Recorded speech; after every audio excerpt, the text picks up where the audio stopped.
And a former NYPD officer tonight heading to prison. So I'm the big fish because the department would rather catch a cop. I'm worried about how things are being twisted and how things are made to be something that they're really not. I was doing so well in the academy that I became like a tutor to other academy people. So, and that's where the trouble started with the first incident I had with the shooting. I started doing classes for people in the academy, free of charge. I mean, just helping fellow students or whatever. And one of them just happened to be a female who was sitting next to me in the academy, and quite attractive at the time she was. I started tutoring her, and we went from studying to more than studying. Obviously, I was married at the time too, so that wasn't really a good move on my part. But yeah, so I started tutoring her, and then she became infatuated, and it went left from there. It went pretty bad. How long did this kind of affair go on? Initially, the affair wasn't that long, and once I realized she was becoming too possessive, I decided, all right, we need to stop, stick to just the academy stuff. She really got overboard with it. It got to the point where when you graduate from the police department, if you're at a top percentage of the department, which I was, you choose where you go. It's like a wish list. Right. And I decided I would go to this particular precinct in Manhattan. And I chose it because it was Cupcake City, right? I wanted to start my career just learning the job. Yeah. And she was not in the top percentage. Obviously, I was tutoring her. But somehow she finagled it where she ended up in the same precinct I went to. I was like, wow. So, she's yes, and I'm like, no. So we're going yes and no here. But, things were not what she wanted it to be at that precinct. And she started stalking me. And I mentioned it to the police department there. Did you ever tell your wife, like, listen, there's this crate, like, did you ever try and be proactive? Like, when she shows up at my house, I need my wife to already know this exists. That would have been a good idea, but no, I didn't do that. Yeah, I would have laid that out. Probably wouldn't have mentioned the sex part, but listen, Matt, this chick, I don't know. She's crazy. She could be texting me. I don't know. No, I helped her, tutored her. She's infatuated. Yeah, that wasn't going to fly. At least try and kind of get in front of it a little bit in case she shows up one day, says something to your wife, then you could at least be like, I told you she was crazy. Well, hindsight is 20/20. I didn't have that hindsight, so it just spiraled out of control. And at that point, I think my wife at the time obviously caught on that something was up. I had made a complaint. The department, instead of separating her from the precinct or separating me, they let it ride. So they didn't say anything to her? I don't know. I don't think so. If they did, they still let her work in the same precinct. So it is what it is. So long story short, one day we stopped talking for a while. Right. But I was getting these calls from other men who were calling me for her. I found it odd, but I didn't catch on right away that a guy would call my phone. I'd pick up. He'd ask for her name, and I was like, this isn't her phone. Or I'd get, this woman I was talking to, she gave me your number. She gave me her number. This is it. I said, no, this is my number. So what she was doing was guys who would talk to her, she would give them my number. She trying to make you jealous or something? Or I don't know if that was the thing, or just to let me know that, look, I'm a hot commodity or what have you. I didn't care at the time. But it was that type of situation that was going on, the stalking. I'd leave the state to go play basketball in a tournament somewhere, and she'd be at the tournament. It was like some real spooky stuff. So long story short, after all the stalking, following me around and stuff like that, one day, me and her parents are really cool. Very cool. So one day I make an arrest, and when I'm coming to the precinct, she's off that day. But when I come to the precinct, she's there outside the precinct, even though it's her day off. And she sees me walking in with the arrest, and she's like, I got to talk to you. I didn't have a big problem with her at the time. We had already stopped talking. We were kind of touch and go, like, hi, bye. She said, I got to speak to you. And I was like, well, I got an arrest. And that usually takes 3 hours, at least, a minimum. All right, so I finished the arrest. 3 hours later, I come out. It's raining that day. She's still outside the precinct 3 hours later in the rain, right? And that's when I know, like, something's up. She's like, my mom needs to speak to you. It's really important. And I go, all right. Her mom and I are cool. She goes, she doesn't want to talk. She wants to see you. So I said, okay. She goes, come on, I'll give you a ride to my mom. I was like, in my mind, hell no, because I get in the car with her. Now she controls where we're going. Right. So I said, I'll take the train to your mom's house. She doesn't live far from the train. After she insisted, and I said, no, I go to walk to the train. She takes off in our car. I'm thinking I'm going to make it to her home before she does because she'll get stuck in rush hour traffic. All right, so I get to her building. I go there, and she's already there somehow. She must have, I don't know how she drove there so fast. She made it to her building. I go up to the apartment, I knock on the door, and the mother opens the door. So I'm like, okay, perfect. This is who wants to see me. So I see her, I greet her. How you doing? I know you want to speak to me. She said, no, I didn't want to speak to you. And this is when immediately, okay, something's not right. The father sees me. He catches on right away that I'm there under the pretense to speak to the mom. Yeah. So as soon as he says that, he starts yelling at this woman. You know, why are you bothering this man? Leave him alone. He's not bothering you. He's a good guy, da-da-da-da. Well, I see that going on, and here's my chance. I said, let me get ready to leave. So I said, all right, well, no problem. I got to run. I'm running late. I leave. I go to leave. As I'm walking out, she leaves. She runs to the back of her apartment, which is where her room was. And I'm in the elevator waiting for the elevator to go down, and I hear her coming down the hallway. You could hear her running down the hallway. But the door's closing the elevator, so I'm like, I don't stop the doors from closing. Right. She misses the elevator. I go from the 5th floor to the lobby. By the time the elevator gets to the lobby, she's in the lobby. I don't know how. This woman had problems in the academy physically, but not this day. She makes it to the lobby before the elevator, right? I'm like, okay, got to deal with it. She was like sweating, acting really erratic. I knew she was under a panic. She was like, I got to talk to you. Da, da, da, da. I said, listen, I can't talk to you. But since it was raining, I was going to walk through the garage of her building, which is underground, and I could walk a block without getting wet, you know, and I'll talk to you during that one block. Yeah. Yeah, it wasn't going to go that way, but that was my intention, right? So we get down there, and I notice her car is parked, never in a parking spot. Apparently, she drove into this parking lot and got out, left her car in the middle of the way. She was in a rush to beat me to her apartment, it turns out. So I get, you know, she was like, our brake light's not working on the car. Can you look at it? Anything to appease this woman so I can get out the way, right? So I pop the trunk of the car. I'm looking. She's talking to me from behind the trunk. So where you're at, there's a trunk blocking us. I got the trunk up. I said, okay, the bulb, this is what you need. No big deal. I go to put the trunk down, and as I put the trunk down, she's pointing a firearm at me, you know, a gun at me. And this is when it's one of those moments where you should have decided to either duck, go around, take cover, but I thought I knew her. I put the trunk down. There goes the cover. Right. And I stepped from behind the vehicle to in front of her. Now I'm in front of her with the firearm, and I'm like, what are you doing? Obviously now I know that was the wrong move, but at the time I knew her. Like, what are you doing? Calm down, da-da-da-da. And she's babbling, just ranting and raving. And after a while, we weren't going anywhere. Like, there was no talking sense to her. At the time, I might have been a little more arrogant than I should have been. I got to the point where, listen, just go ahead. Do what you're going to do. I'm not going to tell you what you want to hear. I'm saying everything you shouldn't say. I should be more appeasing. Yeah. Right. Of course, we can give it another try. I didn't realize you were this serious. Anything to get I her. wish you would have been with me that day, Matt, coach me through it, right? But you weren't. So I was more on the arrogant side, like, this isn't happening. I'm not saying what you want to hear. I'm not going to say what you want to hear. And finally, you know what? Stop playing games, just shoot so we can get this going. I got to go. I got things to do. That's how ignorant I was at the time, where I'm like inviting this shooting. Like, yeah, look, just do what you got to do. Sure enough, she shoots me, right? First shot hits me in the arm. I was talking, and she shoots me, and the force of the shot was we were so close that my arm actually flew behind my head. It was crazy. I couldn't do that if I tried. So the first shot hits me, and even then, I'm like, I was surprised, obviously, but I said, like, put the gun somewhere and go. I was still to that moment thinking, we'll cover this for you. Don't worry about it. Put the gun down and go. I'll take care of it. She shoots me again, right? Now I guess, all right, that game plan ain't working. She's not with the cover. Where'd she shoot you the second time? The stomach, chest area right here. What kind of gun is this? It's the same one I had, Glock 9mm. Very effective, by the way. I mean, are you wearing a vest? No, I'm off. I'm off duty. How did that not kill you? I mean, Yeah, that's a good question, but I'm here for a reason, so I ain't die, right?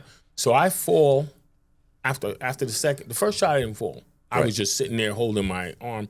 Second shot hits me center mass. And I taught her how to shoot, by the way. So here I taught the person to shoot. All right. Anyway, so that's irony. Yeah, irony. That was painful. So I fall back and I bang my head on the floor because I fall back without any way of bracing my fall. Yeah. And I remember bouncing my head off that ground, but I was like for that 1 second I was down, I said, oh, I can't stay here. I got to get up. I sat up. Don't know how I did that. And I tried to grab, it was an old car. You ever seen the cars, like the door handles back then used to be like a loop coming out, as opposed to the ones now where you put your hand under. It's the one that you put your hand on top. Yeah. So I grabbed that. She's behind me. She shoots the back of my arm that's holding, which, by the way, that's an incredible marksmanship. You know how hard it is to shoot something that, I mean, I'm just saying. Right. So I don't know how I get up without my arms now, and I start going towards the direction she's in because that's the only way out. I was in where a parking spot would have been. Right. I guess she thought I was coming after her. Really, I was just trying to get away from her. Yeah. So I go towards her. She goes one way and I go the other. I start trying to make it out of this garage, this long parking garage. And I'm hearing shots. I know she shot me another time after that. Total like 5 shots, right? Or 6 shots at the end. But as I'm running away, I'm hearing shots. And I'm thinking she's shooting at me, but that's when she shot herself in the hip. And that was for her story at the end, which she told was that I tried to carjack her and I shot her. Yeah, but if I'm dead, there's no way for me to contest this argument. But ballistics would have told it anyway. We know each other. Like, I'm not going to carjack you. I know you. Hey, I guess she didn't think that one through. Yeah, right? but she just sounds like she was having some thinking problems in general. Yeah, definitely didn't have the thinking cap on that day, right? So I take off. She shoots herself in the hip. I'm running out into the streets of Washington Heights, bloodied, full of blood. I touch my face. My face has got blood on it. Obviously, the public, people in the street are panicking. And I'm running to get to a phone. And since my hands were not functioning, I can't even dial 911. But as I'm trying to dial 911, everyone else has already called 911, obviously.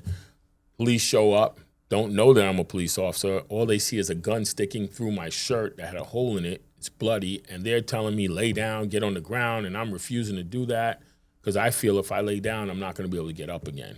Right. So finally, the guy, I get to tell him I'm a police officer. I couldn't even talk, but he caught on, and he panics. He throws me in the back of this police car, and I never forget that police officer was panicking, more so than I was. He's in the car, and he's like, who are you? What's your name? You know, who can I call for you? And me, I'm thinking, I don't want my mom to know about this, right? Like, don't tell my mom. Like, I don't want my mom to know. And he's like, tell me your name. Tell me who I can call. And I'm like whispering because I can't talk. I don't want my mom to know. And he goes to me, there's a helicopter over us following us right now on the way to the hospital. They know you're a cop who's been shot. I think your mom knows already. Right. And I was like, no, I'm still not telling you. I don't want my mom to know this way. But she already know, obviously. So we get to the hospital and it was crazy. They had a whole bunch of people, locking arms together to form a path so I can get to the emergency room. And we're going through this tunnel with lights flashing overhead because they're pushing the gurney through. And I hear the doctors saying the same question you asked. Where's his vest? Where's his vest? And the cops yelling, he don't have a vest. He's off duty. And the doctor's going, there's so many entry and exit wounds probably that there's no way of helping him without knowing where he was shot. But they're trying to search for these shots. These inserting, like you see all these wounds, they're trying to find out where the bullets came and went. And the doctor was basically like, there's really no hope. And when he said that, I sat up. I don't know how I sat up then. I sat up, I said, come on, doc, let's go. Yeah. And he was shocked. He was like, this guy is like practically flatlining and he's over here talking about, let's go. So later on, he brought me back to speak to some of his students that he's trained, like the interns? Yeah. So he brought me into a classroom with them and he was like, this is the reason why you don't ever give up. This guy was practically flatline, and he said, let's go. And he's over there like, stop talking and let's do something. And he said he was stunned by that, but it also gave him the encouragement to say, well, he's not giving up. And he said he was even like making light of the whole situation. While he's like, oh, how many times were you shot? And he said, your answer was, I lost count after the first or second. I don't know. I know I've been shot though. You figured that out, right? Mm-hmm. And he was like, yo, this guy, he's not panicking. And that's I think a lot of times people have the issues of survival because of panicking. They go into shock. I wasn't going to talk myself into shock, so that was a good thing. You ever have one of those moments when you think, this could go really bad? I remember one time when I was in the bank and I was arrested on suspicion of bank fraud. And I found myself in front of a couple of the detectives answering questions. And it reminded me of how quickly life can change. That's why I like to stay sharp. And Cashapp makes that easy. It's a whole body meal packed with good stuff that keeps me fueled and ready for anything. They just dropped a brand new flavor, and it's made with real freeze-dried strawberries. The first time I tried it, it honestly tasted like a supercharged strawberry milkshake, but without the junk. Just clean, plant-based nutrition. Cashapp has 85 plus superfoods and nutrients, plus 25 grams of plant-based protein. No soy, no gluten, no preservatives, just fuel your body actually needs. I drink it for breakfast or lunch when I'm in a hurry, and it helps keep me full and focused for the interviews. You've never tasted strawberries like this. Go to Cashapp.com and use code ITC for 15% off your next order. That's KACHAVA.com, code ITC for 15% off. Well, so I do have a question. When you got shot here, what happened with that bullet? Did it hit bone and ricochet? It ricocheted, and it ripped me apart. That's really what the problem was. The first one it hit the arm, as you'll see it hit here, yeah. It actually hit the elbow and went through my rib. It went through the side, missing the rib, but it went through the side. This one hit here, it came out. It went in and hit the elbow and popped out this way. So these didn't hit your, what is it? Your artery, your main, you would think they would have hit the arteries, but I can see the one. It hit veins that made my hands freeze like this. Oh, okay. So it shocked my senses to the point that my hands were stuck literally like this for like months until I could do occupational therapy. Mm-hmm. And it was a long road to recovery, but that's what the main effect was. It caused your fingers to freeze. I don't know if you ever saw a football player get a concussion and he was on the ground, or a boxer and they're stuck like this. Well, my hands became frozen like this for a while until now my hands are good, but I had to go through a lot of therapy to correct that situation. So what happens he fixes you up.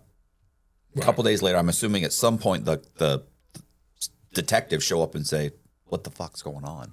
Initially I'm arrested.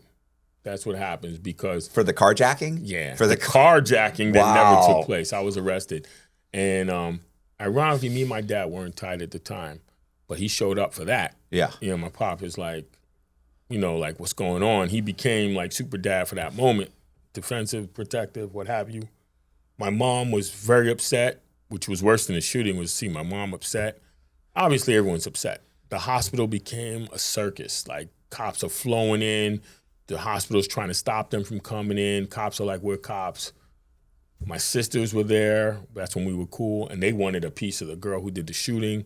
She's in the same hospital. So they're trying to find her in the hospital, which was, it was ridiculous. It was ridiculous. And they're like, my sisters are really like, it turned up. They're like, where is she? Yeah. And I'm like, I can't talk. I have a tube in my neck. And I'm like, I don't know. She's like, we're going to go find her. And they leave my hospital room to go find her. That's not helping. That's not helping the situation. It's just adding more aggravation to you. People are emotional, and that's their little brother. I'm their baby brother. Yeah. And you do this, and now you get these two wild women on a mission with no permission. They're looking for her throughout the hospital. And you can imagine, it was crazy. They changed my name in the hospital so that the cops couldn't find me.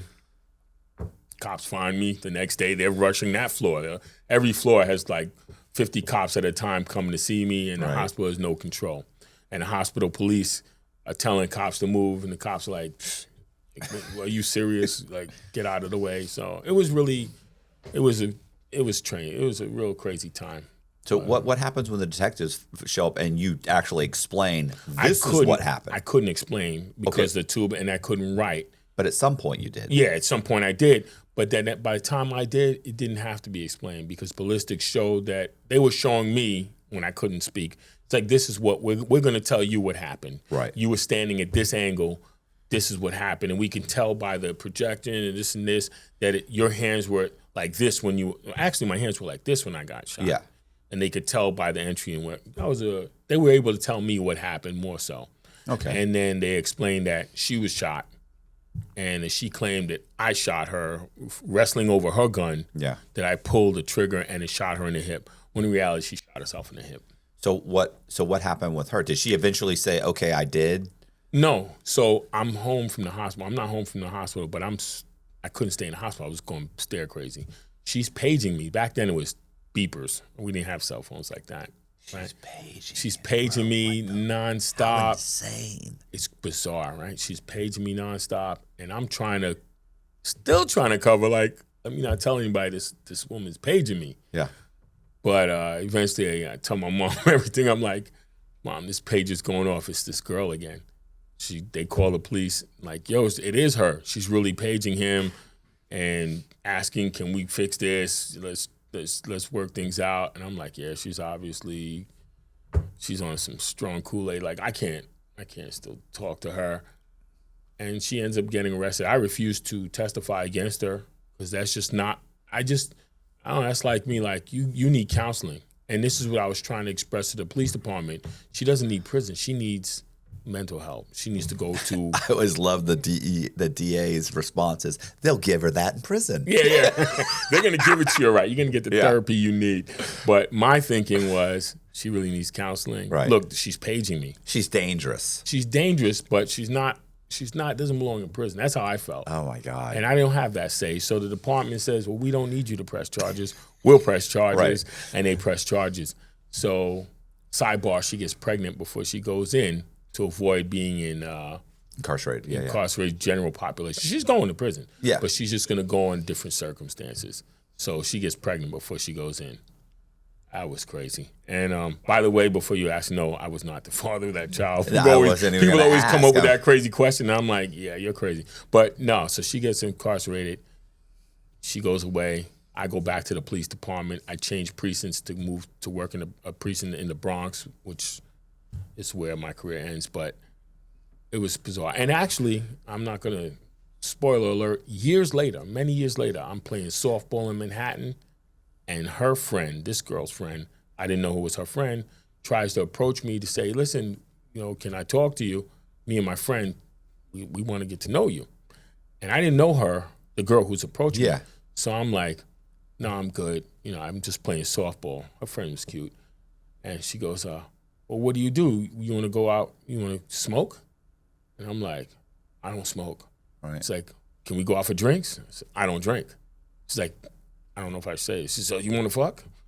Well, I do fuck. So I was like, well, I don't drink or smoke, but I do have sex. We can do that. Right. But I go and I leave the park to meet her, and when she brings her friend is the girl who did the shooting. So I'm like, you can't make this up. So I'm like, I'll pass. Yeah. We're not going to try to, but this time I'd be shooting back. So, but what did she say? Anything like, whoa, wait a minute? Hey, yeah, she's like, no. Yeah, I was like, no, we're going to stop here for your safety. Yeah. Because at this point, you're lucky I don't shoot you now. Right. So I was like, listen, this is a good move for you to walk away, like I'm going to do. You're not going to try that again. She's like, I just want to apologize. I said, all right, you apologized. I got to go. So I'm walking in my car, and they're walking behind me. And that's when I'm like, I turn around, I said, listen, I might have to shoot you at this point because I don't know what you're doing. But I already said I'm not interested and I'm not comfortable. Especially with her behind me. Yeah, not really, and I'm not good with walking backwards. So turn around, keep it pushing, and I'm going to get in my car. We'll act like it never happened. And I haven't seen her since. So how much time did she do? Just curious. I think she did like a total of 4 years, something like that. Something light. That's really light considering you attempted shot murder. Yeah, definitely. And then you lied by shooting yourself and said, I did that. There's so many things wrong with the story, but I guess me not being a cooperative witness might have helped that situation. So, I don't know. So, you moved, you're in the Bronx. Yeah. You're a patrolman? Yeah. And ironically, right, so the girl who did the shooting, her last name is Holder. So my first day, finally recuperating enough to get back to work, they put me on light duty to answer the phones. Mm-hmm. So I'm sitting there at the desk, first day in that precinct, and usually all you do is sit there. When the phone rings, you pick it up and you say whatever. The first police officer that comes to see me at that desk to tell me, listen, if you need any help, is a female. Mm-hmm. Her last name is Holder. Mm-hmm. I'm like, can't make this up. She's got the same last name as the girl who just shot me. I don't know if this is a prank or whatever, but it was ironic. I never forget that the female's name who worked in that precinct had the same last name as the girl who did the shooting. No relation, though? Nah, I never asked, but I doubt it. There were 2 different. One is from Barbados. This one was a Hispanic young lady. So, all right, so you're on light duty. How long does that persist? I think maybe 6 months to a year. And then I hit patrol. And I had a really good stay in the 40th precinct. I went from patrol. I did community affairs. I started a nonprofit organization because I coached baseball, and being in the South Bronx, I noticed there were a lot of kids who needed guidance. So I became a coach, and then I started a nonprofit. So I became really a part of the community in the South Bronx. Yeah. Okay. And then I did midnights, and then I bought a couple of barbershops, which is what you're not supposed to do. I did a lot of things you're not supposed to do. So I had a couple of barbershops in the same precinct, which you're not even supposed to have one. I had two. In the same precinct. So they're saying that they don't mind if you open up businesses, just not in the same precinct. They frown upon you opening businesses, period. Oh, okay. In the same precinct is totally not acceptable. So what's the reason for that? I used to take my kids for a haircut at this barbershop. And one day we're sitting there. This was after I started coaching baseball. So my son and I are pretty tight. We're sitting there in the barbershop, and while we're getting our haircuts, the guy next to us has a laptop out, and he's playing porno on the laptop. I didn't know it, but I could hear it. My son heard it before me. So my son taps me and goes, "Dad, look at this. Do you hear this?" I look, and this guy playing porno. So I said to the guy, "Yo, I'm here with my son. You know, that's not really cool. Put that away, what have you." I was disgusted. I got my haircut. I get in my car, and my son was like, he knew I was bothered by it. He goes, "Dad, you upset because the guy had that thing playing?" I'm like, "Yeah, that's just totally ridiculous." He goes, "But you told me before, don't talk about it, be about it." And that's why I started coaching baseball. I used to complain, this coach is clueless.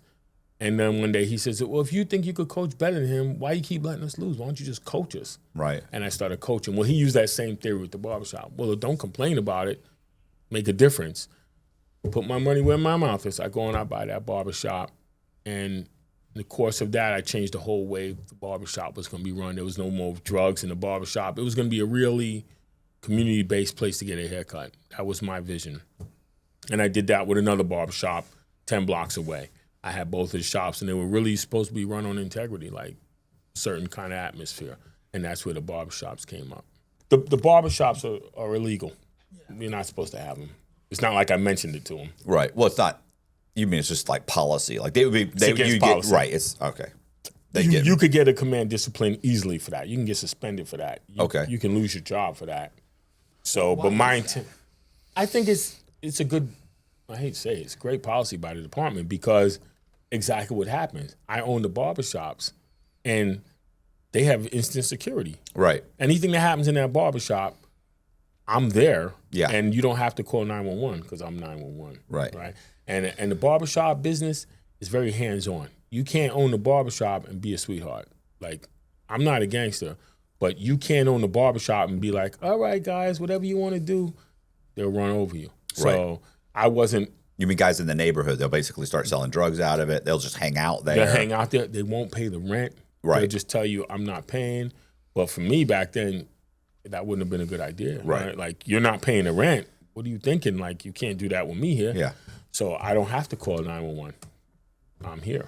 So these two barbershops, that's why they don't allow you to own a business where you work. Because whatever it is, you can bully your way through a lot of things. Yeah, yeah. I didn't do that, by the way. But yeah. You could. Well, you also just you don't even have to because they know what your job is and they're not going to try you. If they're smart, they just don't even try you. So some people try. Okay. Yeah. Bad move, but they try. Hey, gotta do what you gotta do. How long were you a cop overall? 18 years in total. What year are we at now? Well, I came to the Bronx after that shooting in 97. Right. So I think the barbershops might have been 10 years later, about 2007. Okay. I don't know exact. I don't want to mislead you, but had to be 10 years later. Roughly. 2007, 2008, something like that. There's always some jerk off in the comment section. It's like, it was 11 years. He said 10 years. He's lying. It's like, oh okay, my God. Disclaimer, I don't know the exact year. I didn't write it down. Roughly 2007 yeah, I would say nearly, so. roughly, about. Yeah. So I'm sure there's a barber who'll pop up. I worked there, and it was 2012. Yeah. All right, whatever. It's close enough. So were you still married? Yeah, I was. Same woman or new? No. New wife. I've been going through these marriage things now. So after the shooting, I stayed married. I had another son. I have 3 children from my first marriage. Okay. Truly a blessing, all 3.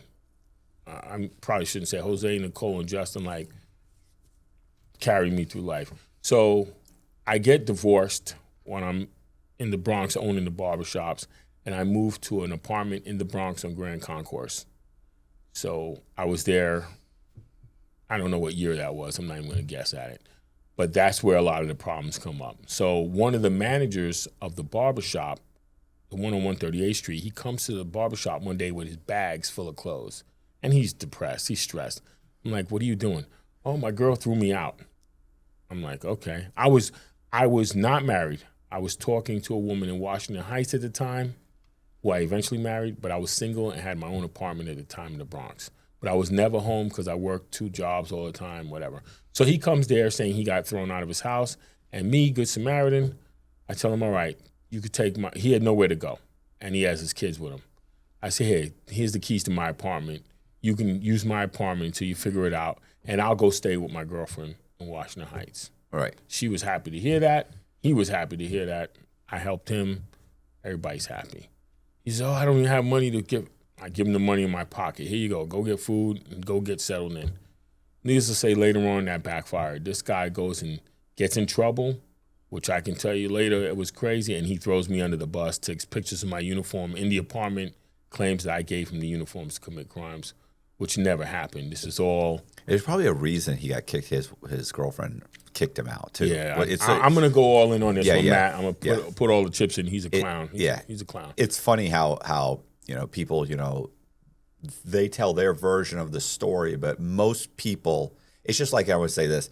If you get stabbed in prison, you probably had it coming. Like, Right. they're not just randomly stabbing people. No, you usually get that coming. Yeah, It's not yeah. like you just sitting there and the guy goes, hey, I pick you, and then that's it. Yeah. Although that has happened sometimes, too. Yeah, I've it's seen very guys seldom. just be victims. Some guys are victims. Yeah, You yeah. know, when you talk about prison, it's not always that you're looking for a problem. Sometimes you're a victim, and they need to find a victim to prove a point, and they choose you. Right. But I'm not going to go Yeah, through yeah. that But in altogether. general, 99.99%. And it's the same thing when people continually have bad things happen to them and they're broke and they lost their job and this job and it's poor me. It's typically because you just keep making one fucking bad decision after another. I concur. You Right. can't get along with people and you're the problem. If it continues, randomly, sure, once in a while. Right. No, when it's consistently happening and you're the common factor, then you are you're it. Yeah. Right? I give this guy the keys to my apartment, whatever. How crazy. I even tell him, listen, you can't get around, use my car. I'll get my girl to pick me up. All right, so months pass, he's in the barbershop. I don't know what he's doing. I don't know if he's committing illegal crimes, whatever. I'm giving him the benefit of the doubt. Well, needless to say, one day, he collects the rent once a week from the barbers. And I get it from him and I pay the rent for the shop. So one day he calls me in the middle of the night and he goes, listen, I just got robbed by cops. Right? I'm like, what? He's, yeah, the police pulled me over. Took the money from the car, took the rent from the barbershops from the car. How convenient. And drove off, right? And I'm thinking, I was born tonight, but not last night, right? This guy probably doesn't want to give me the rent money. He's using the excuse. But what a stupid excuse when I could trace back, Yeah. I could follow up on it. So here I am. I get this call in the middle of the night. The cops from the 40th precinct have robbed him. I put on my clothes. I run to the 40th precinct. I said, meet me at the precinct. He didn't explain to me that they took a bag of drugs from like a garbage bag full of drugs. Okay. A large amount of drugs from the car, and they took the money. So I show up there under the pretense that they took money from him. And I go there to the precinct with him, and I'm on fire, right? I'm like, point out the cops who did this. I want to talk to him. So he says, yeah, there's detectives and this and that. And I'm in front of this precinct, pretty hot and bothered. They come out. I'm like, where's the money that you took from this car? In a way, that helps me because it proves I don't know about the drugs. Because why would I come somewhere and say, you stole my drugs? Right. I'm saying money's missing from the car.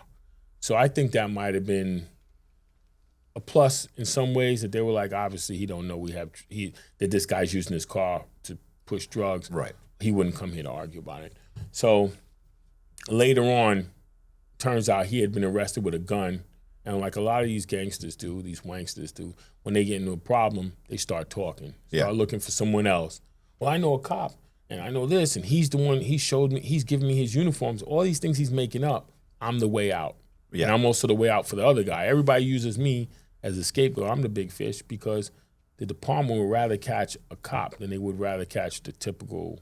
Well, it makes them look good. It makes them look like, hey, we're not corrupt. We don't participate in it. We don't tolerate it. We arrested a cop. We're a good department. Right? Like, I mean, a lot because I've had guys who have been like, why would they go after one of their own? It's always, they protect one of their own. They protect one of their own to a certain extent. Right. And then they find a scapegoat and they go for that one. Right. It's a subtlety, but it's not usually the entire department would have to be corrupt for them to cover every single person. Right.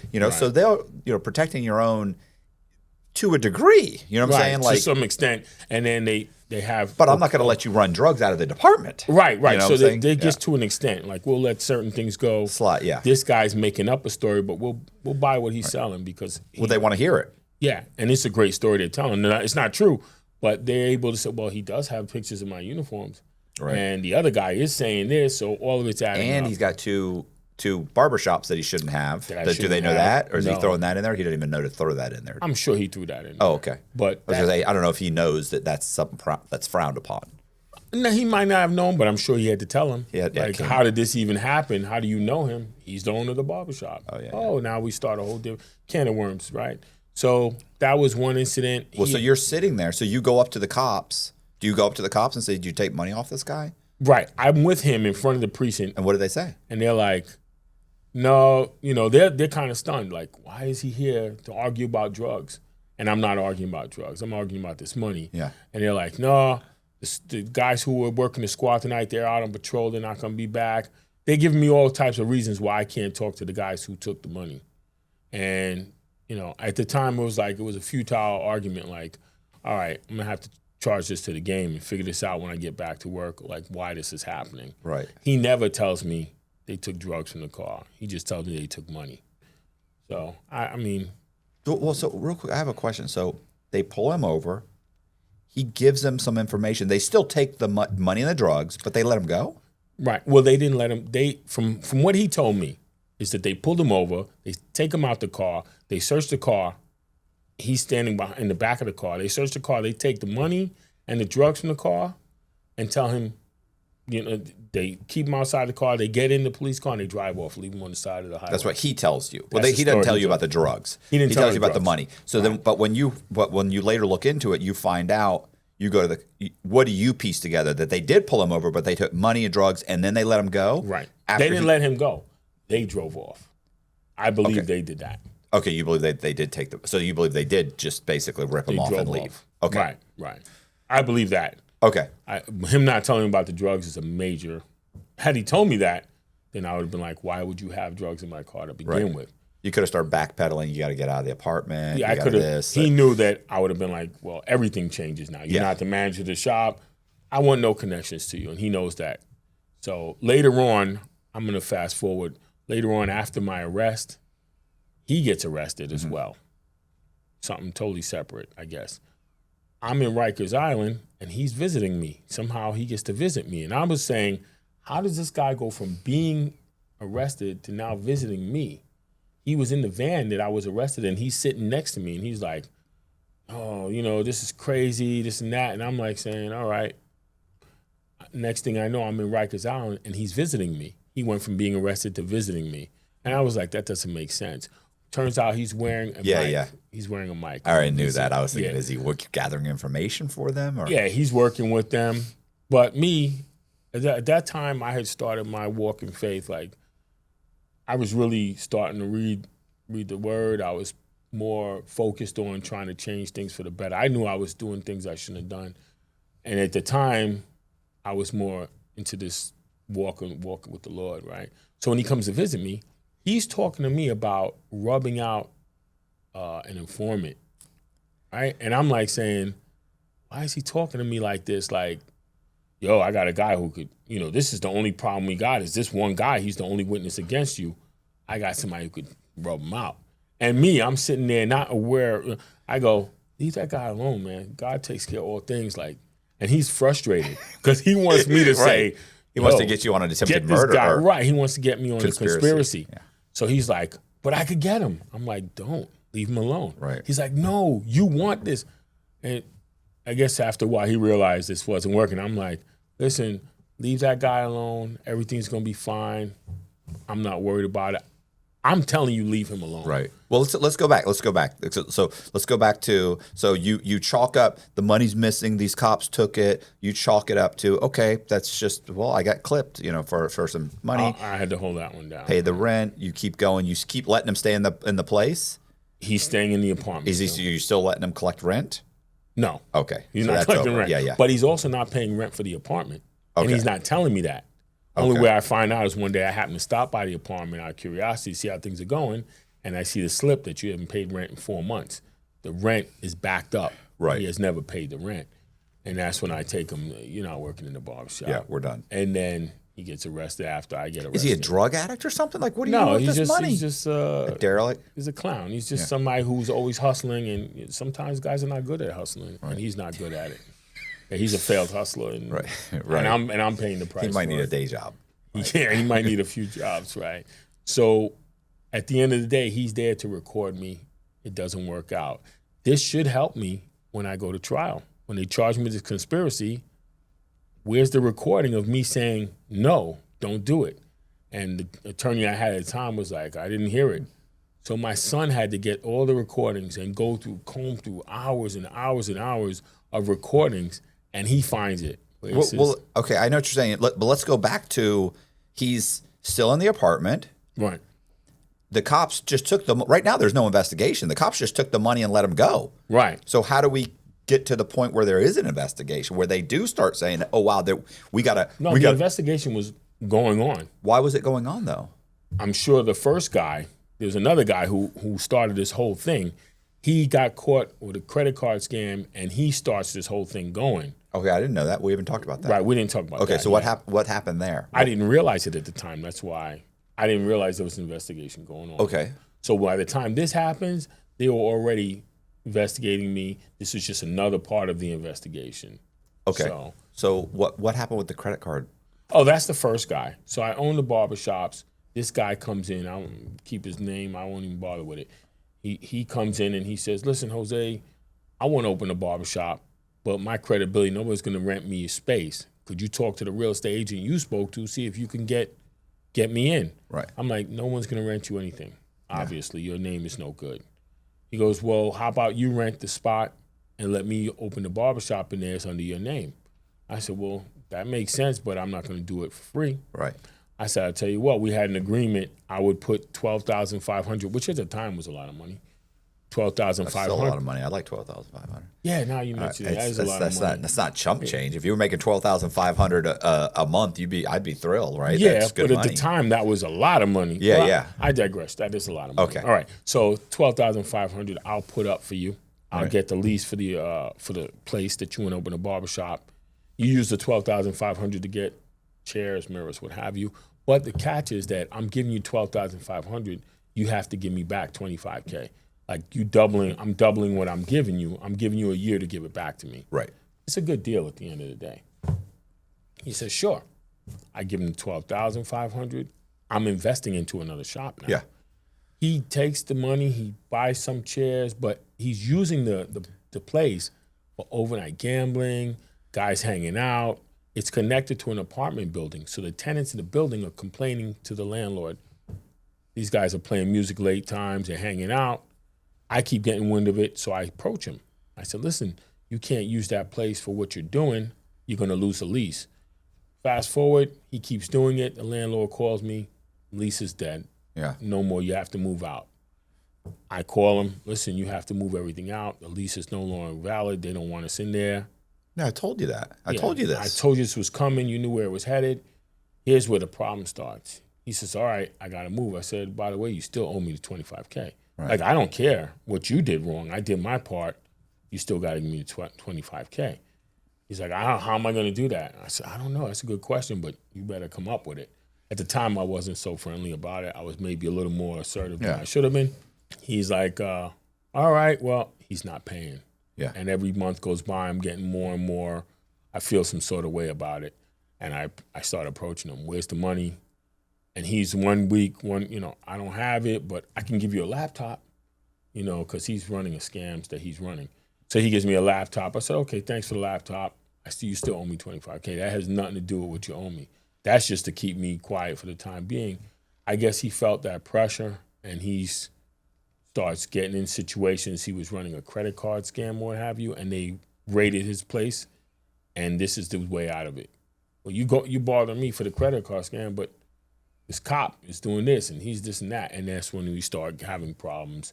He starts doing things to get, like he owes me the money, and since he can't give me the money, he's like, well, I got a guy who's with a friend I know. He's staying at a hotel. This is one of the situations. And he's got money in a hotel, but he's leaving the hotel, and my friend says, go there and take the money. I got the key to the hotel. I said, all right, no problem. I drive him to the hotel. I'm not doing anything. I'm driving. I get to the hotel. He goes in the hotel. He gets the money, comes out. This is all a sting operation. Yeah, yeah. And I'm like, all right. He owes me $25. Here goes $2,000 of the $25. Okay. But it's not what it really is. It's me helping you. But I'm not justifying it. I'm just saying is that I'm not robbing the public, the good guy citizen. Yeah. Everybody who's involved with his operations are all guys just like him. And there were several of these things that went on. So I was gonna say but the problem is it's the same. It's the bank robbery. Hey, I know these guys that are robbing banks. Well, how do you know that? I'm driving the getaway car. It's right. So you're robbing the bank. You're robbing the bank. So here I am. Right. I'm doing all these things. I'm not doing it directly, but it doesn't matter. You're trying to recoup I'm recuperating my losses. I'm not doing it. It doesn't matter why I'm doing it. At the end of the day, I'm doing it. Yeah. So I'm accountable for it. And it's why I'm like, all right. I'm not disputing these things because I am doing something I shouldn't be doing. I'm just not doing what you're making it seem like I'm doing. Right. Well, it's funny. It's the distinction when I get people for my crime, they're like, oh, you were ripping off old people. And no, I was getting the bank to lend me money. I was ripping off a bank. Right. But they want to twist it and say, oh, you're robbing people, you're stealing people's life savings. No, you're using the system. The bank is what's giving you the money. Right. So I don't mind telling you what I did. Right. This is what I did. And I'm not justifying it. It's not a good thing. Right. It's wrong. It's fraud. But don't go crazy and start telling me I'm taking old ladies' fucking pension funds. And this is exactly how I felt. Right. They were acting like I was robbing old ladies, knocking guys over.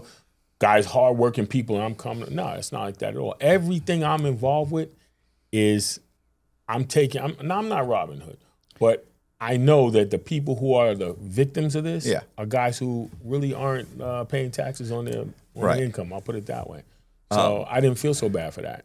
So then you got the guy who gets the money taken, and so that guy gets the money taken, and then he's still staying in your property. Right. Oh, wait. Once the money got taken, he was still staying there. Yeah. I just didn't let him collect the rent anymore for the barbershop. Okay. I did take some precaution. Yeah. And I didn't realize what he was doing later until I went to the apartment and found that the rent was being paid. And that's when I told him, all right, that's gotta enough. go. Yeah, you got to go. And, as far as the other guy, both of these guys testifying against me or what have you, they're getting out of trouble. Yeah. But they need a scapegoat, and I'm him. Yeah. Right. So how does it progress from there? I mean, you're still running the barbershop. Yeah, I wasn't there. I was just coming to collect the rent, what have you. And, it's being, the barbershops are having surveillance done on them, but I'm not part of that drug situation. So anytime I'm coming to the barbershop, the people who are there, some of them are undercover detectives posing as barbers who are trying to catch me saying, let's do something in here. I come in, the guy's a new barber. He's really a detective or whatever. He's like, yeah, what's up? I got a friend. Can you mind if we use the first chair to sell weed? I'm like, are you out of your mind? Get out of my shop. Right. I don't tolerate that. And I guess these sting operations, they're all learning, like, this is not what we think he is. He's not allowing anybody to do anything in the shop. And when he comes, they all alerting each other. Stop what you're doing. Here he comes. Yeah. So that's what's going on. They don't want to hear that, though. That's not what they want to hear. That's not helping the investigation. Right. So a lot of things, I'm foiling the investigation without even trying. It's just natural for me not to allow it. So. Yeah, I was gonna say I had a guy that had a pain management clinic, and they kept sending him people to talk to the doctors, and they're like, oh, they're showing him an MRI with lower back issues, and he's saying, oh, my back hurts up here, and I, you know what I'm saying? They're setting them up. Well, yeah, they're setting them up because there's a way that they can do it, and then they say certain things where they say, how often do you drink? I have a couple beers a day. Okay, well, right now I can't give you pain medication. Like, they have little things that they can say, and then if the doctor continues to give them the prescription, he's now broken the law. Yeah, the problem is they send in like 3 different CIs, and not one time with the doctors give them. They were like, "I'm sorry, I can't." You That's you not drink. what they want to hear. Oh, they don't want to hear that. So eventually, they still go to a grand jury. They get them for like money laundering and some other thing. They still come up with a reason, because at this point it's been months and we're investigating. We need something. We kind of have to almost justify our budget. Like, we don't want to spend $100,000 on an investigation and we got nothing. So they end up, the guy ends up lying in front of the grand jury. It's a whole thing, and We they had get a him for money similar laundering. situation with the CDs and DVDs, pirating of these things. The barbershop, I rent out space. So we had a person who would come in, I'll rent out this booth. Now, what you do in that booth is on you. You just pay me the rent. Apparently, she's selling illegal CDs and DVDs. I get the charges for it, not her. Right. So now when this whole thing comes up, they're throwing spaghetti on the wall, see what sticks. Yeah. We're getting them for pirating and forfeiting counterfeit movies. I never sold a counterfeit. I don't even know what the movies were, but I'm liable now, and this becomes one of the charges, one of my indictments. And all she's got to do for her to get out of the job, charge is say, "Listen, I was just he knew what I was doing. He told me to do it." Yeah. She could say anything. Right. At this point, I'm the reason for bad weather. Anything that goes wrong, blame it on me. And I've caused rain and snow and everything at this point. So fine, that's where I get the illegal CDs and DVDs. It's bogus. Right. So we're continuing. You still have the barbershops. Right. They've got surveillance photos of you going in and leaving, which is funny because if you show that to a jury, it looks anybody going into work and coming back, and they show that. Yeah. I'd be like, "Oh, he's up to something. That looks bad." I was believing it. I was reading out I like, walked wow. in, I got money, and I came back out. And then I paid the rent. What did I do wrong? Look, when it's shot from a surveillance van from 50 feet away, it looks bad. I was thinking I was up to something sometimes. I was like, wow, I didn't even know I did that. But yeah, like you say, it's all perception. It's all how it's looked at, how it's presented. So that's a lot of it. A lot of these trials, as a matter of fact, it's all theater.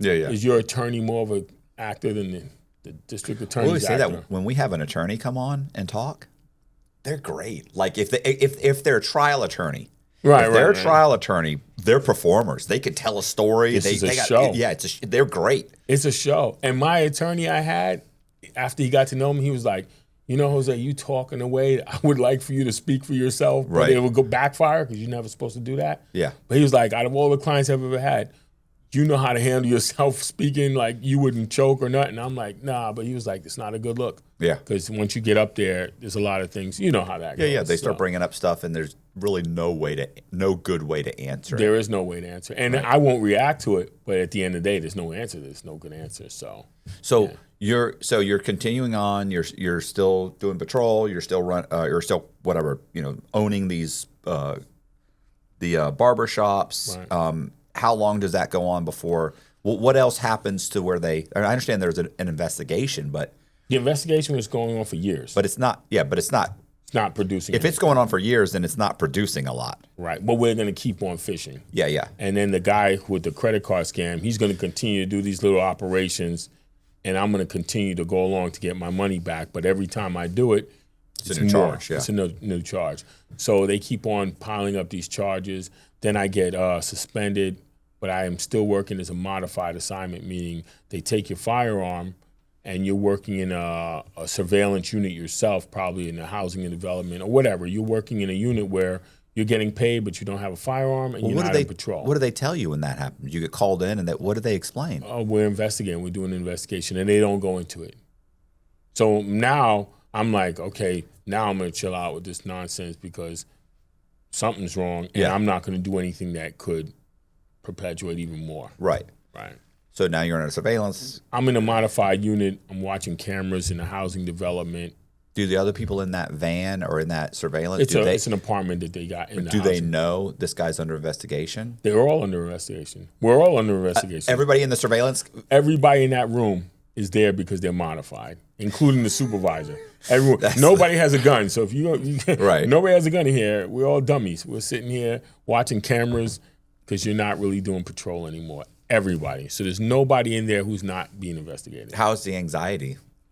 I've never seen a more laid back group of guys. Oh, really? They're already at the point like, we here. Yeah. We know we're being investigated. It's just a matter of when when they're going to tell us what it is or how much they're going to penalize us for. Some will get suspended. Some will be, returned to work. Others, the worst case scenario is mine. You'll end up going to prison. Right. So, but what do you think? Do you have any idea what the investigation is? I have an idea because I'm like, well, I've been, going along with this guy with the credit card scam thing. It has to be him because I'm doing things with him that I know are not polite, not proper. But I'm like, I'm trying to recoup my funds, but I know that that's not. Yeah. It's not on the up and up.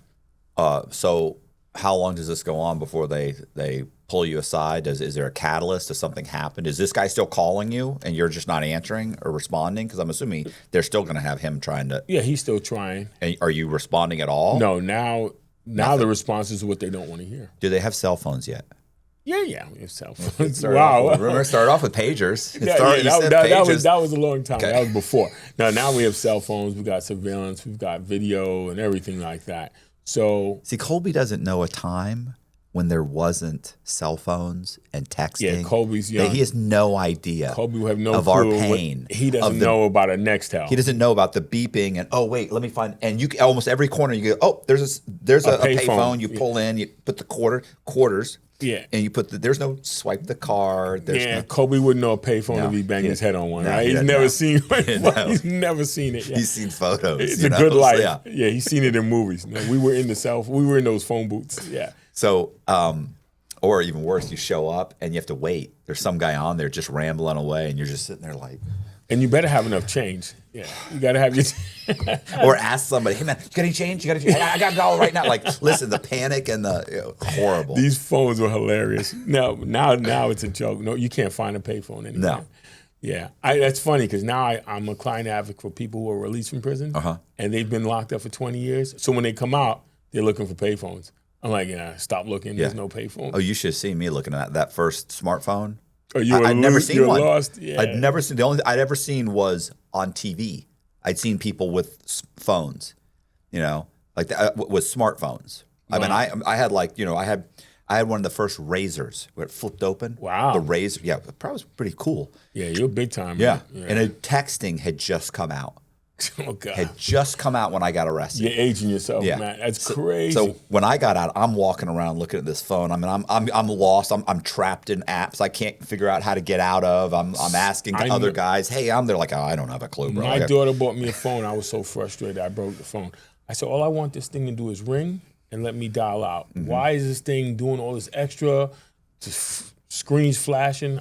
I'm like, I don't want to be bothered. Yeah. So I'm still not tech savvy, but I've gotten better. Yeah. Yeah. So, but the guy going back to he's still trying to do more stuff, and at this time I'm already modified, and I'm pumping the brakes on him. Yeah. So he comes to me and he's like, "Yo, I got a guy. He can do this." I'm like, "Nah, not with it." And they realize now he's not biting anymore. Yeah. He's shut down completely. So I had an attorney, and my attorney calls and says, "Listen, we want to turn ourselves in, right? This is what we're doing. We're turning ourselves in." They refuse to let me turn myself in because that wouldn't have been spectacular enough. They want to make it, like you said, we found a guy and we're going to make this horse and pony show. So by the time I was arrested, I already knew I was going to be arrested.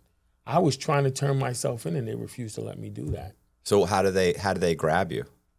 I was at now I'm at my second wife's. I live in Washington Heights. I'm at parent-teachers conference with her daughter. And while I'm there, my phone is going crazy. All the tenants in the building, her neighbors, like, cops are raiding the building. They're looking for Jose. And I'm like, okay, I'm not going to drive up to that building so they could, play rugby with me. They'll come. They'll know where I'm at. And as I come out of school, they're there. And they're like pointing guns at me and like, really? I'm like, they do the whole theater. I don't have a gun because I'm modified. You all know this. And they put on a whole show like I was Benny Blanco. Like, oh, let's get him. And I'm like, guys, relax. No, put your hands up. Guns pointed. They're pointing guns at my wife and my stepdaughter. It was a joke. I mean, it's not a joke, but at times, like, you guys are really doing a lot right now. But that's what it was. It's doing too much. I always love that show for like a guy a tax evasion case. And it's like, this guy doesn't have a gun, he's never had a gun, never fired a gun. It's tax evasion. He's not dangerous. You pull up with 12 officers and 3 trucks and you scream and somebody happened to call the news. And it's like, come on, what are you? Somebody happened to call the news. Yeah, what are you doing? Yeah, this guy is all of a sudden armed and dangerous, but he's really a tax guy. So I don't know. So they bring you to the police station. No, they take me to some place that was not a precinct. It was some covert operation place. And I was like, all right, I was watching the World Series that night. They were there, and it was like, you know what you're arrested for? I'm like, nah, I don't really want to talk to them and say anything I shouldn't say. Right. So I'm there for a while, and from there they take me to this boat. It's just a prison in the Bronx called the Boat. That was a nightmare. Yeah, nobody goes to the boat. Very rarely. I'm on the boat. They moved me off the boat because everybody in the boat, that prison spot, knows me. So I'm causing a problem there. They moved me from there to Rikers Island. There's just a lot going on. And corrections officers are very, very spiteful, hateful, and I'm not helping the situation because I'm just giving them hell. They're trying to make life difficult. So it was tough transition. Do they give you bond?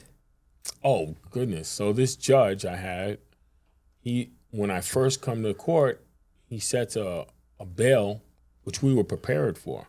Right. We thought the bail would be, $200,000 or something like that. So I said, okay, we're prepared for that bail. When he says the bail, he says, bail set at $500,000. I was like, wow, that's pretty high. But my dad has property at the time. So my dad is like, all right, we got the bail, let's do it. We didn't have it that day. But the following time we come to court, my father's got the bail. The judge finds out I have the bail, and he goes, no. First he gave us the bail at $500,000 cash only, which is illegal. Next time we come to court, we said, you have to give us cash or bond or whatever. Yeah. He says, okay, $500,000 bond or cash. We have it now. So my father said, we have that. The judge somehow turns around and says, okay, it's $1.5 million because we feel the case has gotten stronger since your last appearance. It's $1.5 million is your bail. So my father's like, I got it. $1.5 million, we got it. So the judge goes, well, the case is getting stronger every time we come to court. So the bail is now $5 million cash only. And my father's like, yo, these guys are moving the goalpost. Yeah. And now I'm going to become part of this investigation. If I come up with that bail, they're going to start saying, where's he getting the money from? Right. So we're like, just lay up in there, let this thing go. It was illegal how the judge did the bail situation, totally corrupt. We'll get it corrected, though, but it'll just take time. It'll take time. But in the end, it was better that I didn't get bailed out because all that time that I was waiting counted as time served. I think it would have been harder for me to go in, come out on bail, and then have to go back in. That would have been very tough for me to deal with. I was already in. I had to deal with it, So it's basically like, what are the charges? Because to me, the case is somebody owed me $25,000 and they're paying me.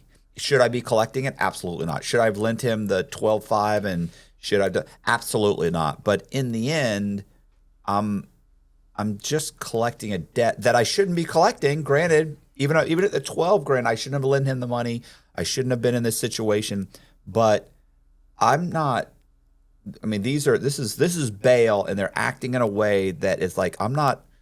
It's not true extortion. It's not kidnapping. I'm not covering up a crime. I'm not. These are not murder charges. Like, what is the bizarre, issue? Matt? These are entrapments. Like, these aren't even charges. These aren't even crimes that I'm concocting and coming up with. They're coming to you. They're coming to me with plans they've already put in place. Right. So it's not like I'm not justifying it again, but it's not like I'm committing a crime where I'm just like, yo, let's go rob this guy. Right. We just found out about a home invasion he did. No, we're coming up with a home invasion he can do. Right. And he's not taking the bait. Right, exactly. So everything I'm doing is everything, even when I am following through on it, it's not things that I'm really doing. These are things that you're setting up and I shouldn't be going along with. Right. So I should be responsible. Right. But not to the extent where you're acting like I'm the mastermind behind your plan. This is your plan and you're making it seem like it was my plan. Yeah. I'm just doing something I shouldn't be doing.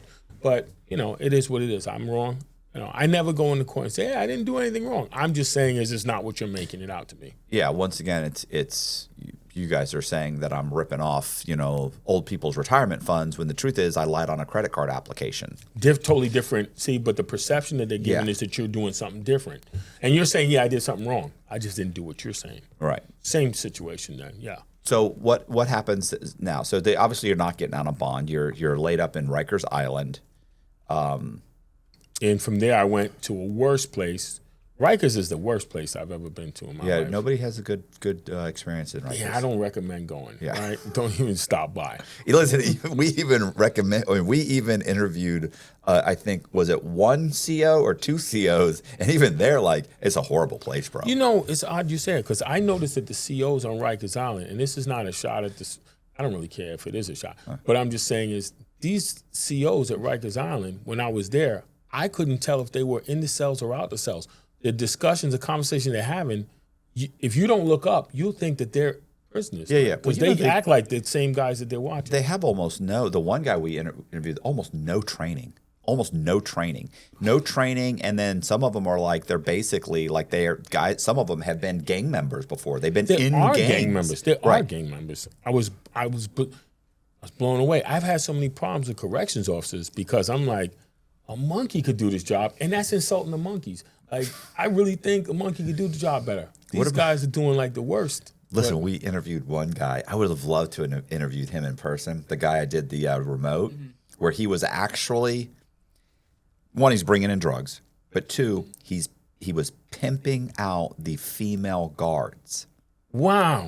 I mean, and it's listen, and when I asked him, you could tell he didn't want to make it seem like, he didn't want to glorify it. He was trying to downplay it. And at one point I said, what do these female guards look like? He goes, oh man.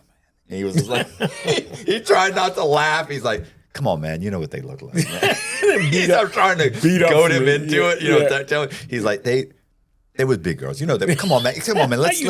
He's trying to get through it. Like, let's get this over with. Like, no, they're not J-Lo. Don't make me say it. I've seen some busted ones myself that I'm like, never. No, might not Yeah, never. I don't care how long I've been locked up. Yeah, not going to happen.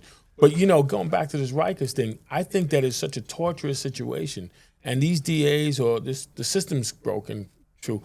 But a lot of times they keep you in this setting so that you will cop out. Yeah. It don't even matter if you did it or not anymore. Anything beats what I'm dealing with now, so they cop out.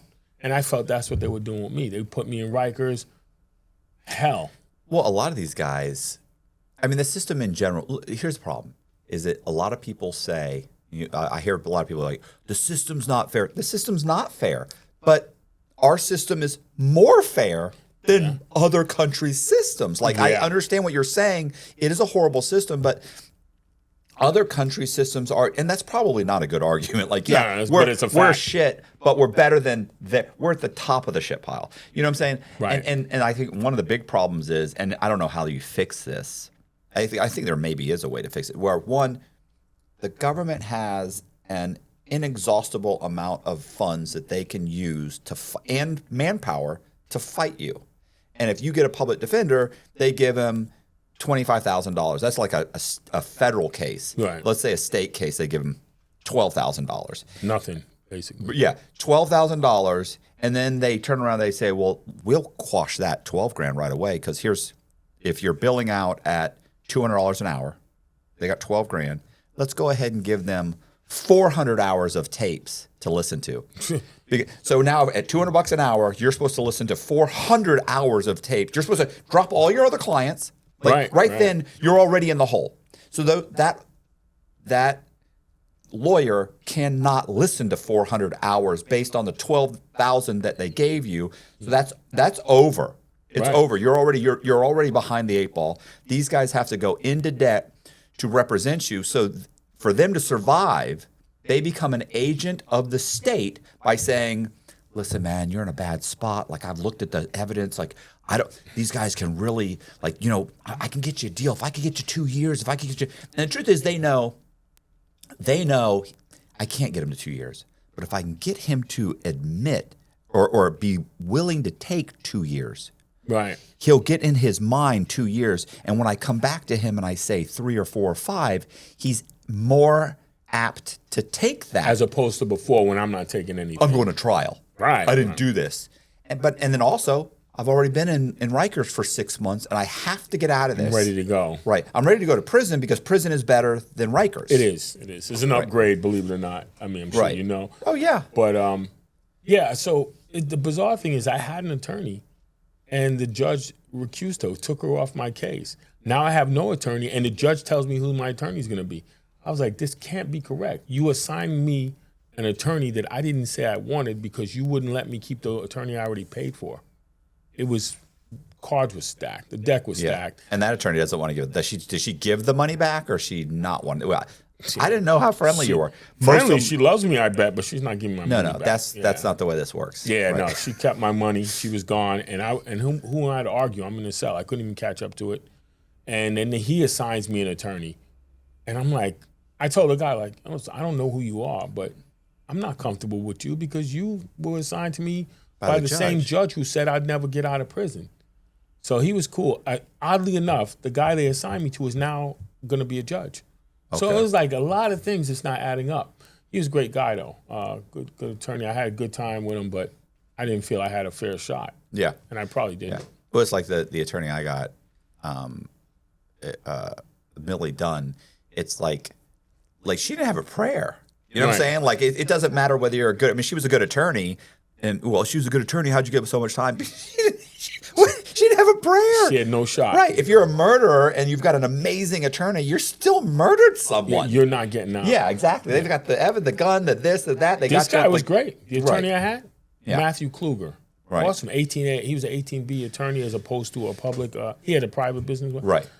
Excellent attorney, but there's so much you can do. Yeah, and he was very honest. We spoke about things. He was like, all right, where are we going with this? What do you think? And when I went to trial, even at trial, the guy who testified, the guy who did the credit card scam, he went up there to testify. He goes up there and says, I am lying. He says it.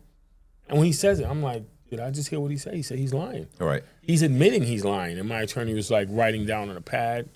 He's either scared or he's throwing this case. He's trying to get out of this.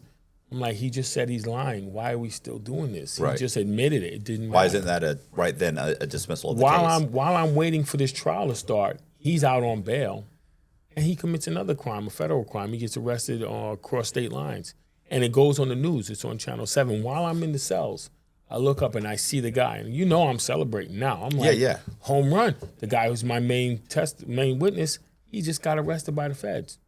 Nope, don't matter. They didn't even keep him. They let him stay out again. And that's when you know they're not going to lose this case because even when something goes wrong, they still find a way to let the guy stay out. So I kind of knew, I saw where it was headed, Yeah. They're going to do anything to make sure that this, especially because you're a police officer. Right. No, I'm the big fish. I get it. I get it. And they're not going to take into account that the guy that they're using as a witness just committed another crime, federal crime on TV. No problem. They'd rather drop that crime and completely let it go. I called my attorney as soon as I saw it on TV. And he goes, I know. I said, you don't even know what I'm going to tell you. Yeah, the guy's on TV, the one who's your main. I was like, so what's that mean? He goes, what do you think it means? I said, I think that means I go home. He said, keep thinking. That guy's, they're going to get around that. And that's what they did. I was going to say, do you remember the border, this was 20 years ago, maybe 15, the Border Patrol agent that had shot at some illegal immigrants had come over the border and they got into a shootout. Wow. So there's a shootout, but the shootout for some reason, and I could get this wrong, but for some reason the shootout, they end up killing a couple of these guys, right? The immigrants the Mexicans coming over the border. One of the guys gets away. But when the forensics came in, the feds came in, they felt like something's not right. Like, it looks like you guys shot at these guys, but they didn't shoot back. Maybe they didn't have a gun. You guys said they shot back, but we don't have bullets. Like, there was a whole thing. It doesn't quite make sense what's happening. And then we do have two guys that are dead, but there's no weapons. So I forget exactly what the case was. But they felt like, hey, we got two federal agents here. Their story doesn't make sense. But there's two guys that are dead. One guy got away. He went back to Mexico. we have nobody but the living people to say what happened, and it's plausible. Doesn't quite fit, but it's plausible. So that whole case goes away. It's a justified shooting, even though, well, you would think that's what they're thinking, unless we can. That's what I would think. Unless we can pin it on, unless we can find out and pin it on these guys and get a witness, because we don't find guns, we don't have shells. So maybe the who's guy, the witness? yeah, the witness is the Mexican that went back. Who got away? Maybe he picked up the weapons, which is unlikely, but whatever. So the point is that the FBI tracks him down. This is an immigrant. They tracked down the guy who got away. In Mexico, in a little town, in the middle of fucking nowhere. And they get him. And they get him, and they bring him back, and he says, I'm scared. I'm terrified. I don't want to stay here.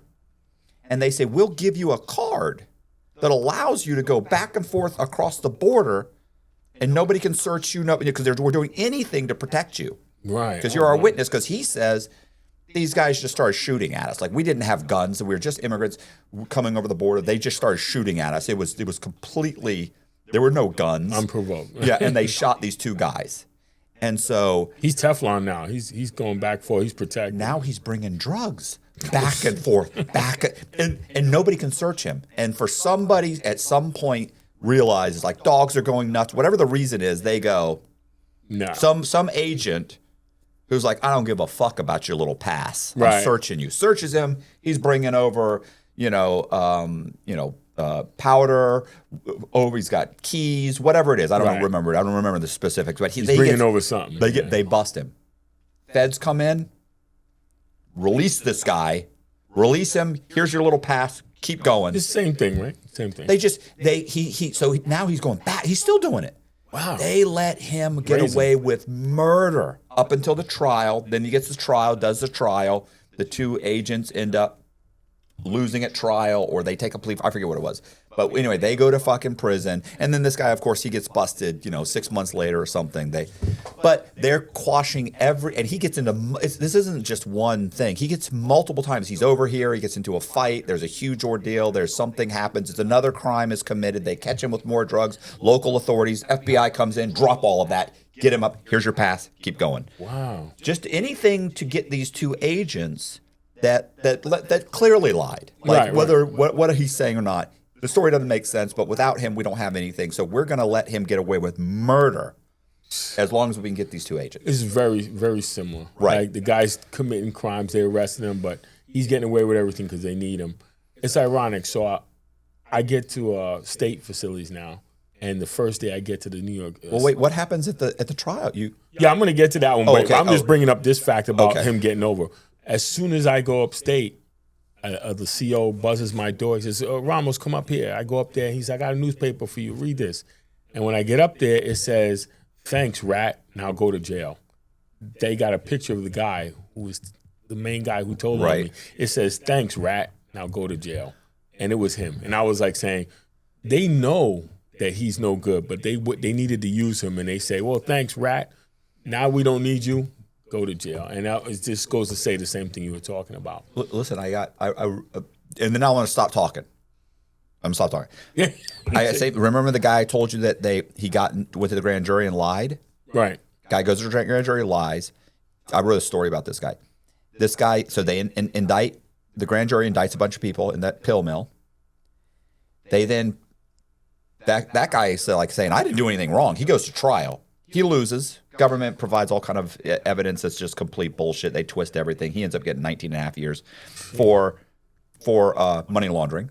Not pills, not this, money laundering. Totally separate thing from the pills. Totally separate.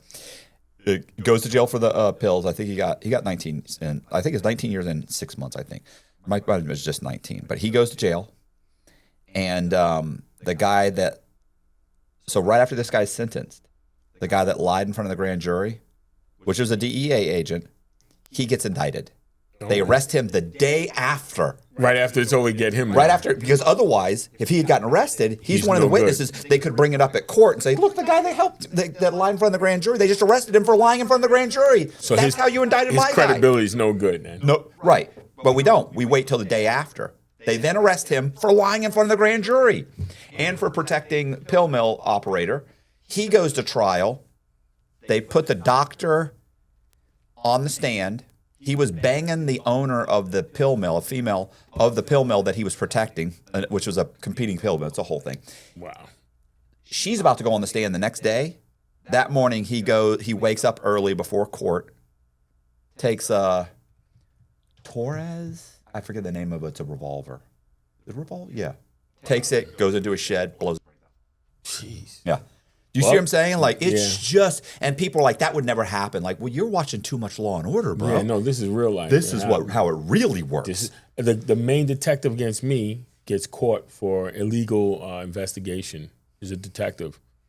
They ignored it. Keeps it going. Everything he did should have been fruits of the poisonous tree type thing. Yeah. No, we'll ignore it. We quash all that. Keep it rolling. Get this guy. So I knew what it was, and Let's talk about the trial, because they're bringing you from Rikers Island or you've been moved. I've been moved from Rikers Island to the Tombs. I knew it. Listen, I've been doing so many of these. I know what the tombs are. I know the names of the.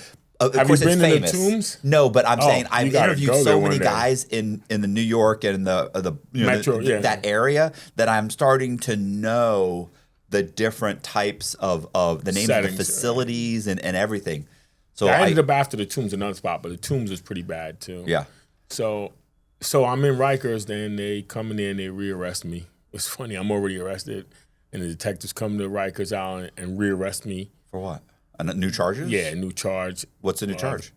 Conspiracy. Oh, okay. I was like, what are you doing, double jail or whatever? Right. Like, I'm here already, whatever. So from there, they moved me to the Tombs.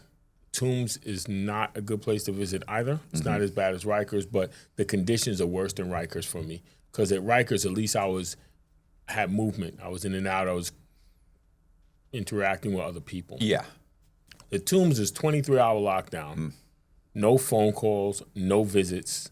Mail comes 10 months after it's sent to you. Only person you're allowed to speak to is your attorney. And good luck catching the attorney. Right. They don't answer the phone. Yeah. Abusive behavior. The COs was horrible. It was terrible. So the Tombs was like better conditions, but worse in situation, if that makes any sense. Yeah. The Tombs is tough. So they're taking me from the Tombs to court for the trial. Prior to the trial, I had an opportunity to do what these guys are doing, tell information on other people to reduce my situation. Right. I refuse to do that. I said, what do you really have though? You're a police officer, like. I have like, I know people and what they're doing in the streets. I do associate with people who are not savory characters. I'm from I'm from that type of situation, and I do know guys who are doing things they shouldn't do, even though I might not be involved with it. I do have information on them, but that's not me. I'm not going to do it. It's not because I'm a thug. It's just not me. And aside from that, I have to come outside when I'm home, and I don't want to look over my shoulder. That's not going to happen. So anyway, I'm in the Tombs. I'm dealing with the trial and situation like that. And the longer you're in there, you're realizing that this is not going to work, because even when you find a silver lining, it doesn't matter. The courts are twisted in a way that, even a way that shows you're not doing anything, they'll just overlook that. All right. So that's what it was coming down to. So how long's your trial? A trial didn't last that long. After all, we waited almost 3 years to start it. It went maybe 2 weeks. I was gonna say, and it's not like they're presenting a ton of evidence. It's, hey, this guy lent me some money. They didn't even bring that up. What they bring up? All the evidence is those crimes that they perpetuated. That I took part in their crimes. They're all in the entrapment. In my opinion, is entrapment. That's what the whole trial is. All the charges are about the things they made. Like, all right, attempted criminal possession of controlled substance. Okay. There was never any drugs involved. I never attempted to possess them. This was a sting operation where they tried to say there are drugs involved, and you thought you were moving drugs, so we're charging you for that. Everything was, you thought this was this, but it wasn't, so you're being charged with it. So what's the main one? Because we didn't talk about the main one. The top charge? Yes. What is the charge attempted criminal possession of a controlled substance. Okay. And what is the evidence that they have on you for that? The guy, the guy with Credit the card credit guy? card guy, Yeah. he has a video camera in his car of me going with him to pick up a van and move it from one location to another. Okay. Now that van, we discussed it like a few days before it was moved. And I told him, I don't do drugs. I don't touch drugs. I want nothing to do with drugs. He goes, there's nothing in the van. There's no drugs in the van. We're just trying to show this guy that you could move the van and that you're a cop and you're willing to move the van. I said, okay, no problem. I get in this van. I look around the van to make sure there's no drugs in it. They got all this on video. I drop the van off somewhere, and that's attempted criminal possession of a controlled substance. But there's no drugs are in the van. There's nothing that looks like drugs in the van. You didn't think there was drugs in the van. Didn't think there were drugs in the van. I go further. So now I drove a white van and did all this, right? When we get to trial, they're talking about this van and there's no drugs. And I tell my attorney, where's the picture of the van? I want to see, because I looked through the van and there were no drugs in it. Yeah. Show the van, the inside of the van. He goes on the record and he says, oh, we need to see pictures of the van. You should have it. They go, okay, we'll present it. The next day, they present the pictures of the van. The back of the van, they take a picture of it. It's a burgundy. I could tell it was a burgundy van because as you open the doors, you'll see the inside is burgundy. So I tell my attorney, that's not the van. That's a burgundy van. He says, this is what they're saying. I'm like, well, say something. I'm writing to him. We're scribbling back. I said, well, say something. That's a burgundy van. They're not giving you what you asked for. And then he goes, Your Honor, this isn't the van. And then the DA goes, well, we didn't need a picture of the van. We showed you the kind of van it was. Totally not. They didn't do that right. You know, the investigation was done incorrectly. Right. They should have taken pictures of everything. Right. They never did. Why they can't we left see the that pictures right. of the back of the van that's empty? Right, but they didn't have those pictures. Never took them. Never proved that there was anything in the van. So I'm just saying this is just another way of how they just circumvent when they go wrong. Yeah, we're not going to be talking about a van that we don't even know if there was a van. There's no photographs of the van. There's no. Right. I'm just saying, show me what I drove, the exact van, and where these drugs were, because I know there are no drugs in there. Yeah. The seats were taken out. It was an empty van. And I look back there, and I'm on video looking back there. They show me lifting things up. There's nothing in there. I'm like, okay, let's go. They don't have it. And then the conversation I have with this credit card guy, that I don't move drugs, I want to do with it, that recording never comes up. So when we get to trial, I tell my attorney, tell him to play the recording.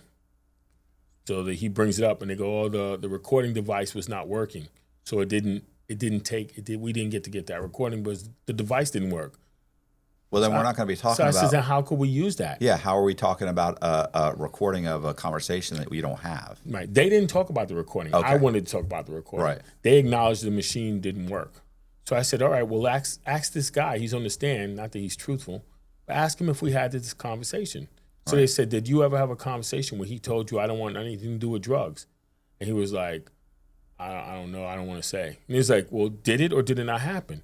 I can't recall. So he's saying that we spoke, and I said, I don't want to move drugs. And totally disregard, let it go. I shouldn't even have got that. That was a ridiculous. That was the highest charge. Right. Right. That was the worst one. But you're found guilty. Found guilty of the top charge. And then the rest was like, you want to take a plea deal? You want to go through with it? Yeah, I was going to say, did they ever come to you with a plea deal prior to this? Yeah, they did, but it was like a death sentence. They offered me 30 years, 25 years, something like that. I'm like, for that, I might as well just blow trial. If I blow trial, I wouldn't get that. Yeah. So it wasn't really a legitimate plea deal. It's like saying, do you want to take 50 years or go to trial? I might as well go to trial. Right. The plea deal's not. And I wouldn't have took much. I wouldn't accept it. The plea deal, the most I would have took was a couple of years. Right. They were starting off with 40.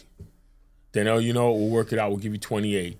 But thanks. I'm good. Yeah, make it seem. Yeah, I appreciate the 14-year cut, but I'm good. So, and then I blew trial, and since I had the judge recused, the main one, he was the worst. Right. I had him recused. The newer judge was fair. Everything I blew trial to, he gave me the minimum instead of the maximum. He could give you the max. He gave me the minimum on each charge that I blew trial to. How did you get the judge? Because it's really difficult to get a judge tossed. It is hard as hell. And this judge was blatantly against me. And as soon as I started trial, he was really going hard. He was like, the evidence is overwhelming. If you don't take the offer, you're never going to see the street again. And he was really being like that. And I was saying, like, this isn't going to be a fair trial. Yeah. So I told my attorney. And he hasn't seen the evidence. He hasn't. He's just going by what he heard and what he's been told. So he was like, the overwhelming evidence against you, I suggest you take their deal. So then when I was a little smart mouth at the time, I regret that. But I was like, I suggest you get off this case. And he was like, excuse me? I'm like, well, since you're making recommendations, like, you need to recuse yourself. So he kicks me out. He kept kicking me out the courtroom. Every 3 months I come back, I'd come in, I see my kids. And when you come in, you got like that 10-second. Before you sit down, I make sure I see my kids. And I'm like, they hadn't heard from me, seen me. So I'm like, everything's good. Don't worry about it. You can't talk to anybody in the courtroom? And I just don't stop. I'm like, Your Honor, those are my kids. You can't talk. I said, I'm going to do it. I'm talking to my kids every time I come in here. Get them out of here. All right, 3 months later, I come back. What's up, everybody? What did it? Get him out of here. And we keep doing this. And then while he's doing that, I'm telling my attorney, like, this judge, I can't have him. And my attorney's telling me it's impossible to get a judge removed. Right. But I'm writing. I write well. Pen to pad, I'm really a wizard with it. I start writing to the higher courts. I start writing to Albany. And they recused him. They got him out. My attorney was like, I don't know how you did that. And I was like, yeah. And I was telling my attorney, I'll recuse you too if I have to. I'll get you rid. But yeah, I got him out of there. And the judge who took over for him, he was very reasonable. He came in, he introduced himself, and he says, I know this history that you got a situation here. What do you want to say? I'm going to give you a chance. I said, well, thank you. I haven't seen my kids, spoke to them, visit them, none of that. And I think it's debilitating me, and I think it's a ploy to make me cop out, and I'm not going to cop out. So then the judge was very reasonable. He's like, are your kids here now? I said, they're right there in the first row. I said hello to them, and every time I said hello to them, they send me back to the cell. So he looked to the guy, and he says, why can't he speak to his kids and visit and this and that? And he says, oh, he's related to the cartel in Dominican Republic. I don't even know who these people are. And he's like, he's a gang member, another false thing. And then the judge was like, you heard what he had to say? And my attorney was like, I'm going to let him speak for himself for this. I'm like, Your Honor, I don't know anything about a cartel. Right. I'm not a gang member. Gang members don't like me. Right. Like, where is this coming from? And that's when he told me, you got 1 hour to come back from the recess with proof that he's a gang member and that he's a danger to this. And he couldn't. Yeah, of course. They're just So lying. he came back an hour later and he tried. It was pretty silly. He was like, yeah, look at this text I got on social media. This woman says the queen will always follow the king. He's a Latin king. And the judge was like, That's it? Some random text from an idiot? From my kid's mom. And I'm like, the judge was like, what else do you have? And then he was like, we have video of him in Dominican Republic, and they show me on vacation. Like, I get off the plane, and they have recorded me. Yeah. I'm just walking with my suitcase. Right. So then the judge looks at me and says, do you have anything to say? I say, what is there to say? I was on vacation. Right. And this woman said, I'm a king. Yeah. I said, we're all kings. What are you doing? He was like, yeah, give him his visits, give him everything back. So that was the first time I got everything returned to me. I could see my kids and visit. And the first visit I had with my kids was heart-wrenching. I hadn't seen my kids in years. Haven't even touched another person in years, So for my kid to hug me, I was just like, we didn't even get the visit was all them crying, sitting in front of me, crying the whole time, and me just sitting there like, what can I do? I haven't even touched my kids for almost 3 years, and now I get to see them. So we didn't even get to talk. I mean, I love my kids. That's why, that's the way it was. That's what the plan was, I guess. We're gonna break them. Yeah, yeah. And but we're pretty solid. We we were almost tough, I guess. We were just like, all right, we made it. So we were talking again, and it made everything easier. But that's how bad the system is. So you're found guilty, though. Yes. Yeah. Shockingly, I couldn't believe it. And one of the charges was a robbery, attempted robbery, and that's the one that was the only violent one. So the violent one made it, you can have a million nonviolent crimes, but all it takes is one violent one, and it makes you ineligible for early release, a certain kind of board. So my focus, as soon as I was found guilty, was we got to get an appeal on this robbery that never happened, and we'll appeal the attempted drug possession because that's the highest charge. Yeah. So you were given 12 years? I think it was 14 and a half to something. Okay. I forget what the high end number was, but it was 14 and a half to who knows what. And you appealed those. What happened with the appeal? The appeal By the way, I was represented by the Center for Appellate Litigation, right? And at the time, I didn't know who they were. I work for them now, by the way. Oh, okay. Yeah, so the attorney came and I expressed my concerns, and she thought I had very good points and stuff. And we got a reversal on the attempted robbery, which was the only violent, and that opened the door to a merit board, because once you don't have a violent crime, you're eligible for a merit board. And I felt very confident that if I spoke before a board, like I sell snow to the Eskimos, is how I feel like I'm gonna get some rhythm from this, because they're gonna see what it is. And sure enough, I went to the merit board and they granted me the release. Instead of hitting me at the board for another 2 years, they said let him go. Okay, what do you mean let them? So they resentenced you, or what is? No, what do you mean? when you go to, well, the appeal led to that charge being changed. Right. Right. It's But gone. doesn't that change your sentence? Don't you have to be resentenced? No, that what it did was make it nonviolent. That's In it. other It didn't words, change the time. didn't change just the changed the status of your custody, right? Right. Okay. Right. So it went from violent to nonviolent, but not the time. Okay. Time So remained the same. right. But now, when you become eligible to be released, they don't say, okay, well, yeah, but this guy's a violent criminal. Right. We're not going to release him. We're not even going to give him an opportunity to Right. be heard because he's violent. He's not eligible for a parole board release or a merit board release. So me getting to that merit board was because of the reversal of the attempted robbery. And that's why I said I felt confident that if I get to this board, there's no guarantee, Yeah. but I feel really confident that if I speak for myself, I'll be fine. And it happened. Usually you don't get over on the first board. Usually they hit you for at least another 12 months, 18 months. But after that parole board, that merit board hearing, I felt really confident. I was like, if they hit me, then this is really totally making no sense. When you are sent to prison, because I'm sure you sat for a little bit, like they put you in a van after a month or two or something like that, whatever. So you eventually get to a prison. What custody was the prison, and what they say when you walk in the door? Like, I know the COs pull you, or whoever it is, the lieutenants or whatever, I'm sure they pull you aside and say, hey, bro, like, we can't put you in general pop, you know what I'm saying? Every prison I've gone to, it seems like they have their little rah-rah speech waiting for you, right? I'm sure you walk in and we're going to set the tone and we're going to scare you, and I think it's comical, right? I'm not going to be scared. Yeah. But it is funny that you're going to try it. So I get sent to Clinton Correctional Facility, which is where the escape happened, by the way.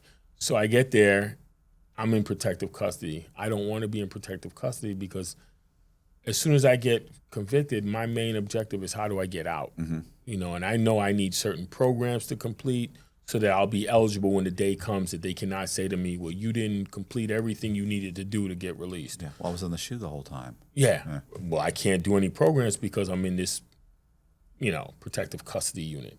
So I'm begging to get me out of protective custody at Clinton, and the counselors there are like, you don't want to go in the general population. People know who you are. They will cut you, stab you, kill you, whatever. And I'm like, nah, we got to go. I got to try it, But before I even get to that point, every facility you go to, they give you the rah-rah speech, right? I get in there, the guy was like, pull him to the side. Yeah, we know who you are. If you ever give us any trouble, we're going to do this to you. We're going to do that. The regular boost, the boogeyman routine. And I'm like, yeah, whatever. It says, that it? Oh, you think this is a joke? I'm like, yeah, I do. Let's go. Let's go. So they put me in this APPU unit where everybody in there is famous. I've seen people on TV in this APPU unit. And I'm like, I got to get out of here because there's no programming. Finally, after a long time of labor, like lobbying for a general population, they said, okay, we're going to send you general population. Whatever happens, you ask for it. And they send me from Clinton Correctional Facility. I was there for the escape. Afterwards, they send me to Greenhaven Correctional Facility. Horrible. And sure enough, as soon as I got there, the same thing. You're going to be in protective custody. I'm fighting it again. So they put me in this IPC, which is involuntary protective custody. You're in there with guys who are gang members, who were just attacked, and they're making them stay there for their own protection. But also, it's like putting the fox in the chicken coop. These gang members think that everyone who's in that unit who isn't a gang member signed in to be in protective custody. Right. But I didn't sign in. I was forced into it. So that's So they it. think everybody in there is a snitch, or a Snitch. child molester, or something. Soft. Just yeah, like yeah. you A signed victim. in. You're a victim mentality. I'm far from the victim, right? Right. But I'm just like, I'm not running around with letting my nuts hang. I'm just like, all right, I'm here. And sure enough, it was only a matter of time. I saw it coming. I play sports. I play basketball. I get out there. I play dominoes. I do everything. This gang member starts playing basketball. I start talking trash. We get into it. And that's it. Like, this is it. I know it. I'm like, I sensed it. Me and this guy are going to have a problem.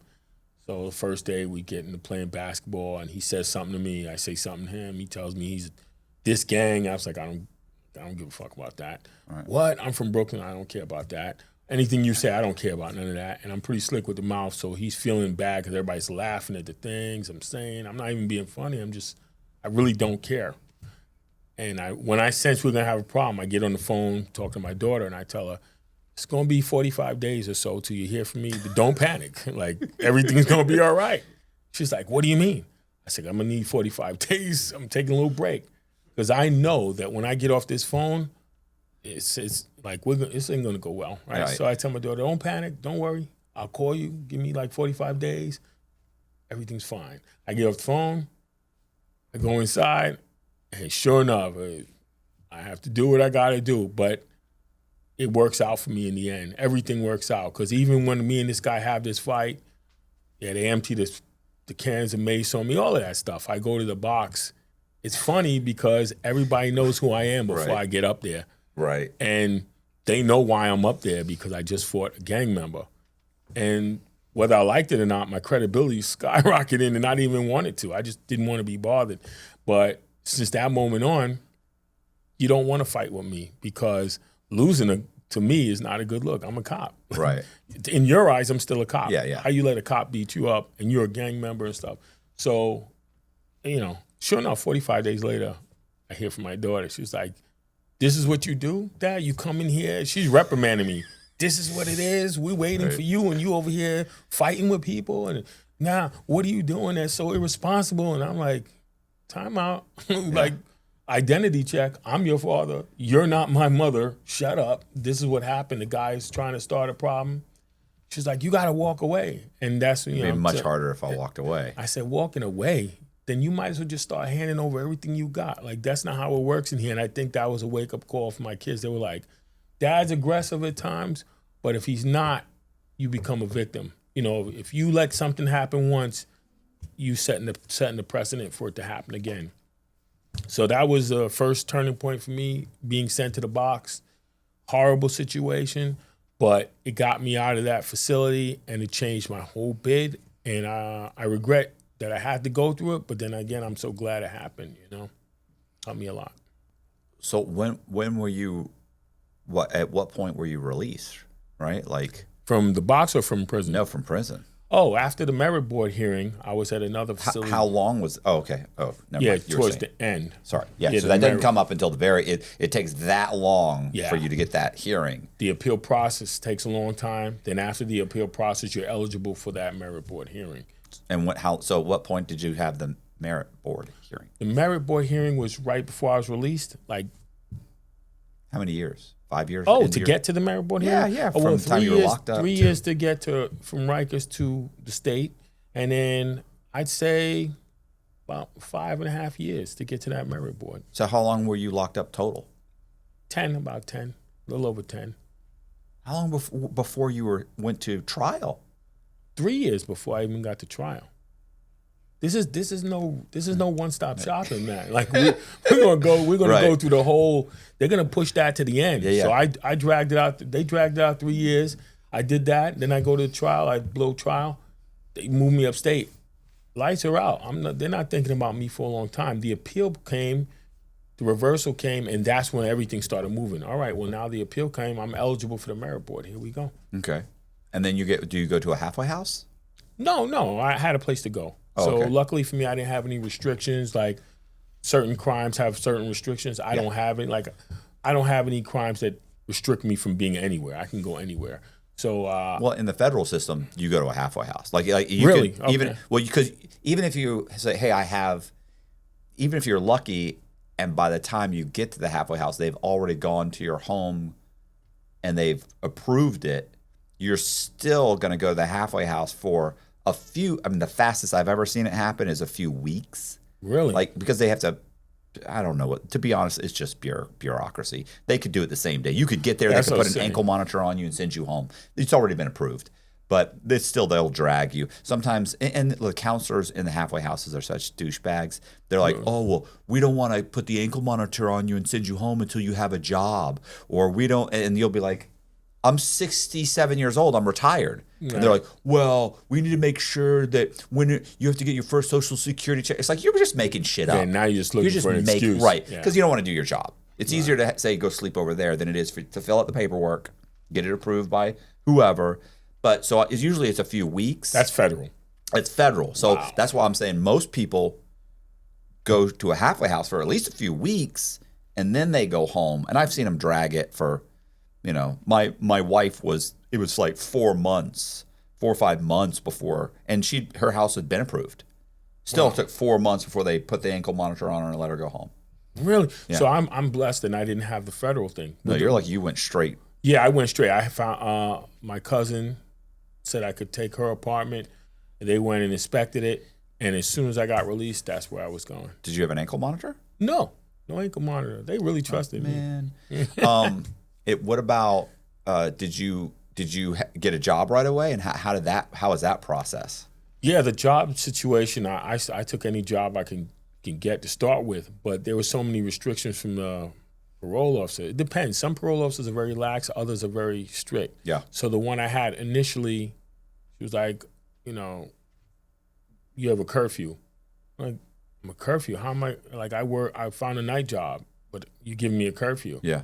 So I was working overnight somewhere, and I was supposed to have a curfew, but she's never around while I'm working, so she didn't even know I was working an overnight job. If you sleep hot at night, you know how disruptive that can be. Whether you're having trouble falling asleep, you're waking up sweating in the middle of the night, or all of the above. That's where Ghost Bed can help. As the makers of the coolest beds in the world, Ghost Bed is your go-to for cooling mattresses, cooling pillows, and cooling bedding. From their signature Ghost Ice fabric to patented technology that adjusts to your body's temperature, every Ghost Bed mattress is designed with cooling in mind. So whether you want a plusher mattress that cushions your shoulders and hips, or a firm option with exceptional support, your Ghost Bed will keep you cool and comfortable all night long. When you purchase a Ghost Bed mattress, your comfort is guaranteed. You can try out your mattress for 101 nights, risk-free, to make sure it's the right fit for you. Plus, they offer free shipping, and most items are shipped within 24 hours. If you're not sure which Ghost Bed is right for you,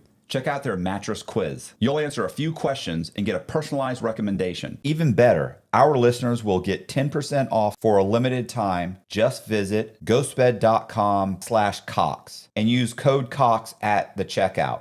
That's ghostbed.com/Cox and use code Cox for 10% off site-wide. And I worked 2 jobs. So after a while, I just started doing what I had to do. And this lady they transferred me to was really cool. She would tell me the day she's gonna come visit. Right. She would tell me what time she's gonna be there. And she wouldn't even come and inspect. It was like, stick your head out the window, say hello, I'm out, see you in a month. All right. And while I had her, I was able to find different jobs. I didn't even know you're not supposed to have a driver's license. Why, I don't know. Oh, that's crazy. Yeah, you're You not get supposed to I have got a a driver's license in federal prison. Wow, really? So when I left, they have my I get handed my driver's license. Oh, you can't do that with Department of Corrections State. So I didn't realize this. I went to DMV. I passed the road test. I did all of that. So to travel out of New York, you have to get approved by the Department of the parole officer. I went to visit my dad in Texas. They made a big stink about it and everything. But after a while, every parole officer I got was less and less concerned with me because they saw I was working 2 jobs and I was busy. So they terminated my parole early. The guy was like, "You've been doing really good. I got good news for you. Come in." I come in there. He goes, "I got good news for you today." I was like, "What's up?" He goes, "You don't have to. You don't have a curfew anymore." I said, "Curfew? I've been working overnight shifts. I never followed the curfew." Right. He was like, "You're supposed to have a curfew all this time." I said, "All right. I've been working overnights." He goes, "Well, now you can drive." I I said, I drove here. What are you Right. talking about? He goes, you're not supposed to have a driver's license. I said, I drive for a living. This is what I do. It was like, all right, forget it. Now you can travel. I said, I just came back from Texas. Like, I've been doing everything wrong with Right. parole. And you're good. So he's like, well, you're released for real now. Right. I've been released from parole. Before you even released me, I was doing everything. So it was a blessing. Technically, I'm not on parole, but I wasn't on parole even when I was on parole. Right. I think that's more for the guys who are really still delving into that lifestyle that they're still doing. So they have to babysit on me. They didn't even keep up with me anymore.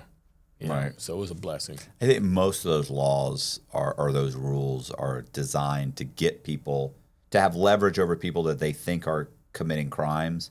Because most of the time, if you do something and then they find out, they say, hey, you're not supposed to do that. You go, oh, my bad. I didn't know that. They're not going to violate you. Right. Now, right. if they think you did that and I think you're moving drugs, Right. Now, I'm going to violate you. Now they're going to because they have violate the you. power to, but they're not going to do it just to be dicks. You know, I think that the parole board in general, and this is just speculation, they let people go who they think they're going to come right back. Like, I've seen people who should be released, like they're doing the right thing, and they hit them at the board.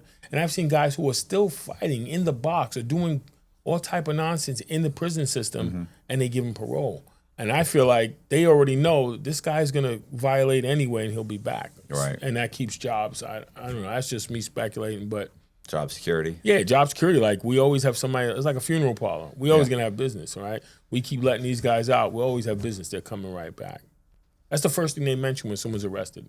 Parole, this guy's on parole. This guy's on parole. He's a former convict. So, you know, I think that's how they work it. I could be wrong, though. So how much probation did you do before you were released? I think I did 2 years of probation, supervised, whatever they call it. Yeah, And well, in federal, it's supervised release. Okay, it might be something similar to that, not that it worked. But I did 2 years of that, and 1 year of it, I probably wasn't even paying attention to what I was supposed to be doing. They would tell me when they were coming, I'd show up. Right. I refuse to take drug tests because once you take a drug test, it opens the door to you have to keep taking drug tests. Right. And as I said, one of my charges was attempted criminal possession.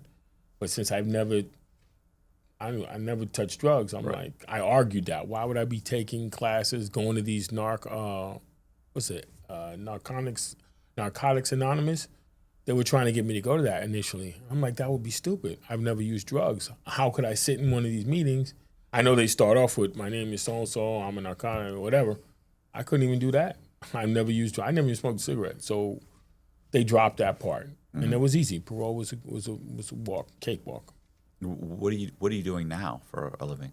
Oh, wow. Now I'm working for the Center for Appellate Litigation, the same firm that represented me on appeal.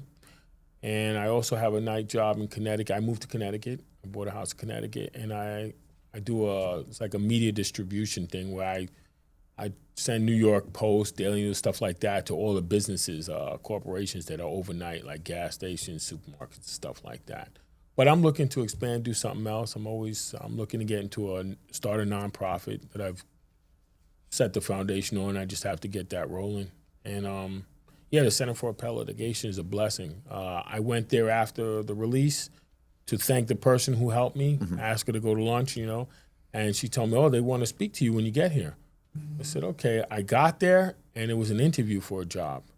And they were like, well, we have a Better Days program, and we knew that while you were in there, you were helping your own appeal. Like, you really knew what you were doing, so we're doing an interview. And I was really like, wow. So I did the interview, and they were like, the interview went well, and the lady says, well, why would we hire you as opposed to a college graduate coming in? She said, I'm not here for an interview. Yeah, I wasn't even there for that. And I said, I think this is what made the interview go so well, is I told the person who asked the question, I said, if you're asking me to help people who are incarcerated, I do this for free. You don't have to hire me. I'll come here for free.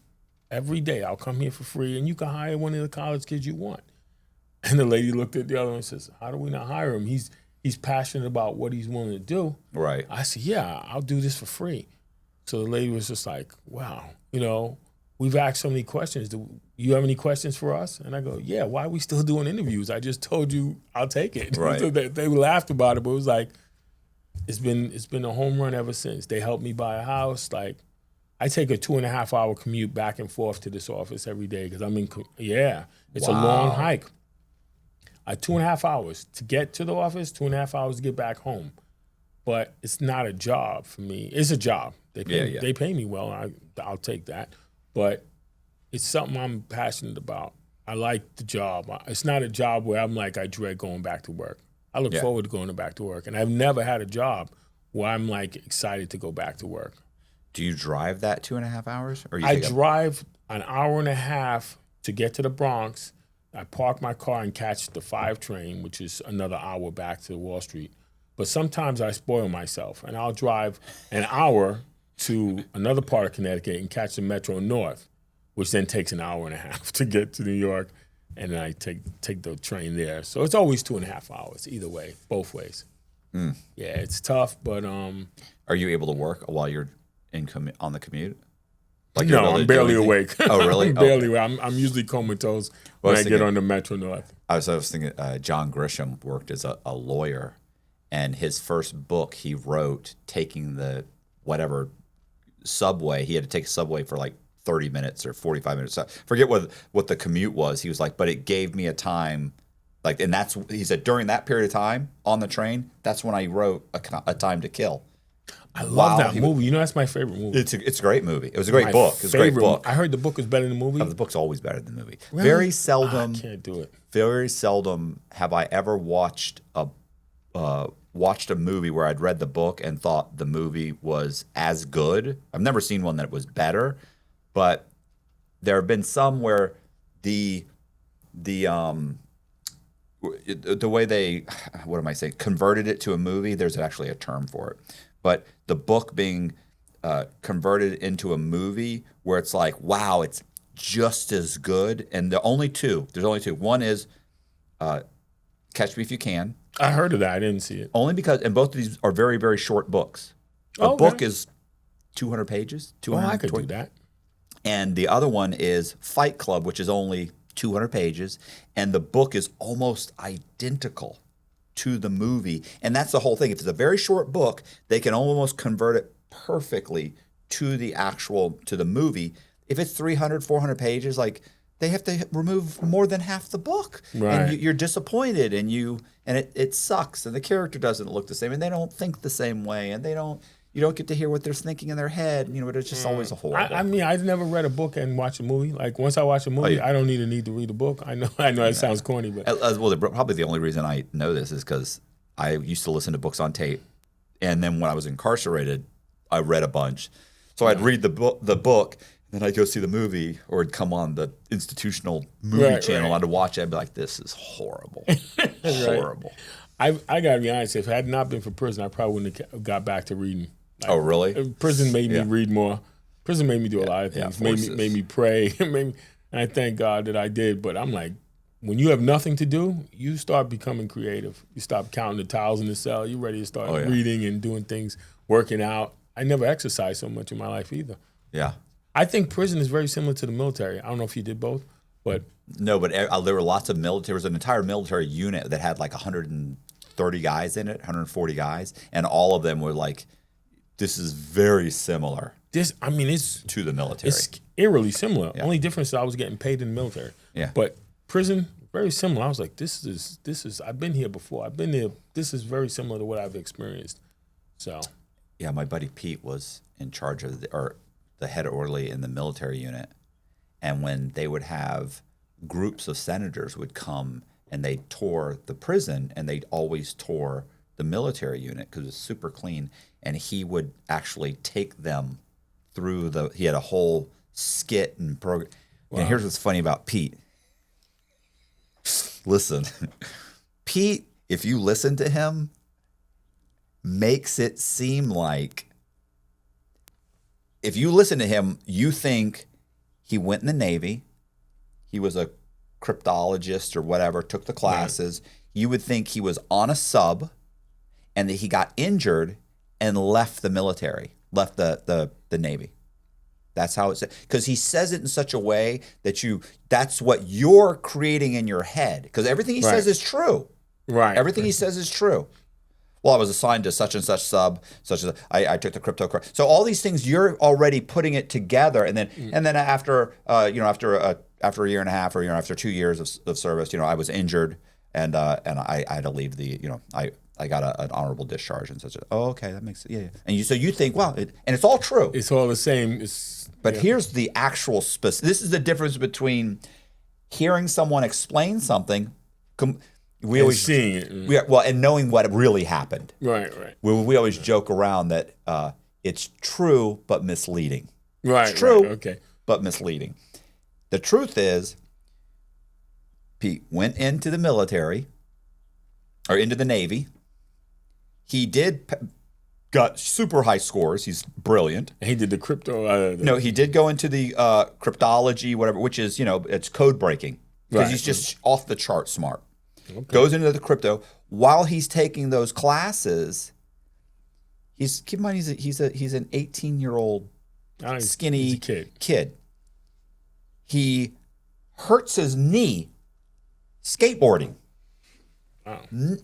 They send him to get to the doctor to get knee surgery. He gets the knee surgery. He's told, and so he has to stay home for like 6 months. Okay. He goes home for 6 months. Do not skateboard. Do not walk. He's walking on crutches. 6 months goes by. He's close to the 6 month. Don't ever skateboard again. He goes back to active duty.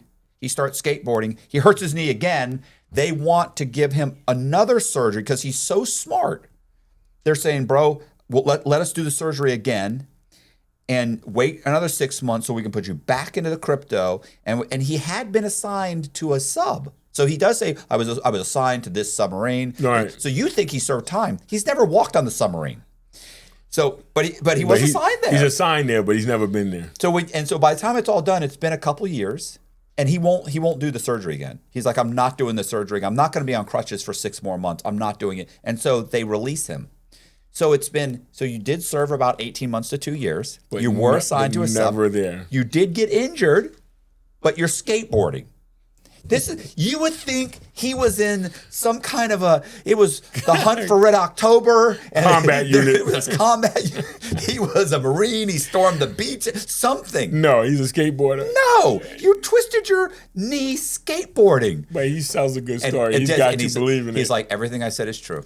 And I'm like, it's misleading. He's like, oh, that's on you to figure that out. That's your problem that you put that together thinking that. That's not what I said. What I said was, and this is what happened. But he's right. He's assigned there. Listen, when he got done taking these tours through the unit and they came back, these senators are shaking his hand. Thank you for your service. Yeah, good skateboarding.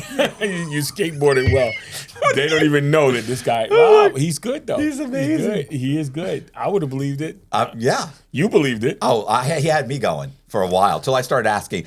I start getting specifics, and he's. Oh, you're starting to get too much into it. Because, well, what happened with this? Well, how did you injure yourself? Well, I really don't like to talk about it. Well, let's talk about it. Humor me with specifics. Yeah, no, I would have thanked him for his service. He got me, he had me at hello. I was like, wow, I'm impressed. And he never even went on the sub. Wow. Said, you've never stepped foot on a submarine. Hey, watch that's it. Enough of that. Yeah, watch it. I got a skateboard to go to. That's good. That's pretty slick. Perception's everything. So you're now doing this job. Yeah, you're thinking about are you what would this nonprofit be? What would it? Oh, the nonprofit is basically an organization that's geared towards helping people who are incarcerated, men and women. And I realized that during my time, I didn't have a chance to connect to my children or my loved ones. So a lot of guys, when they come out, they're pretty desperate. They haven't been in touch with anyone, and it leads to recidivism. It leads to desperation. This will give you an opportunity so that you're in society before you get back to society. You're more in touch with what's going on.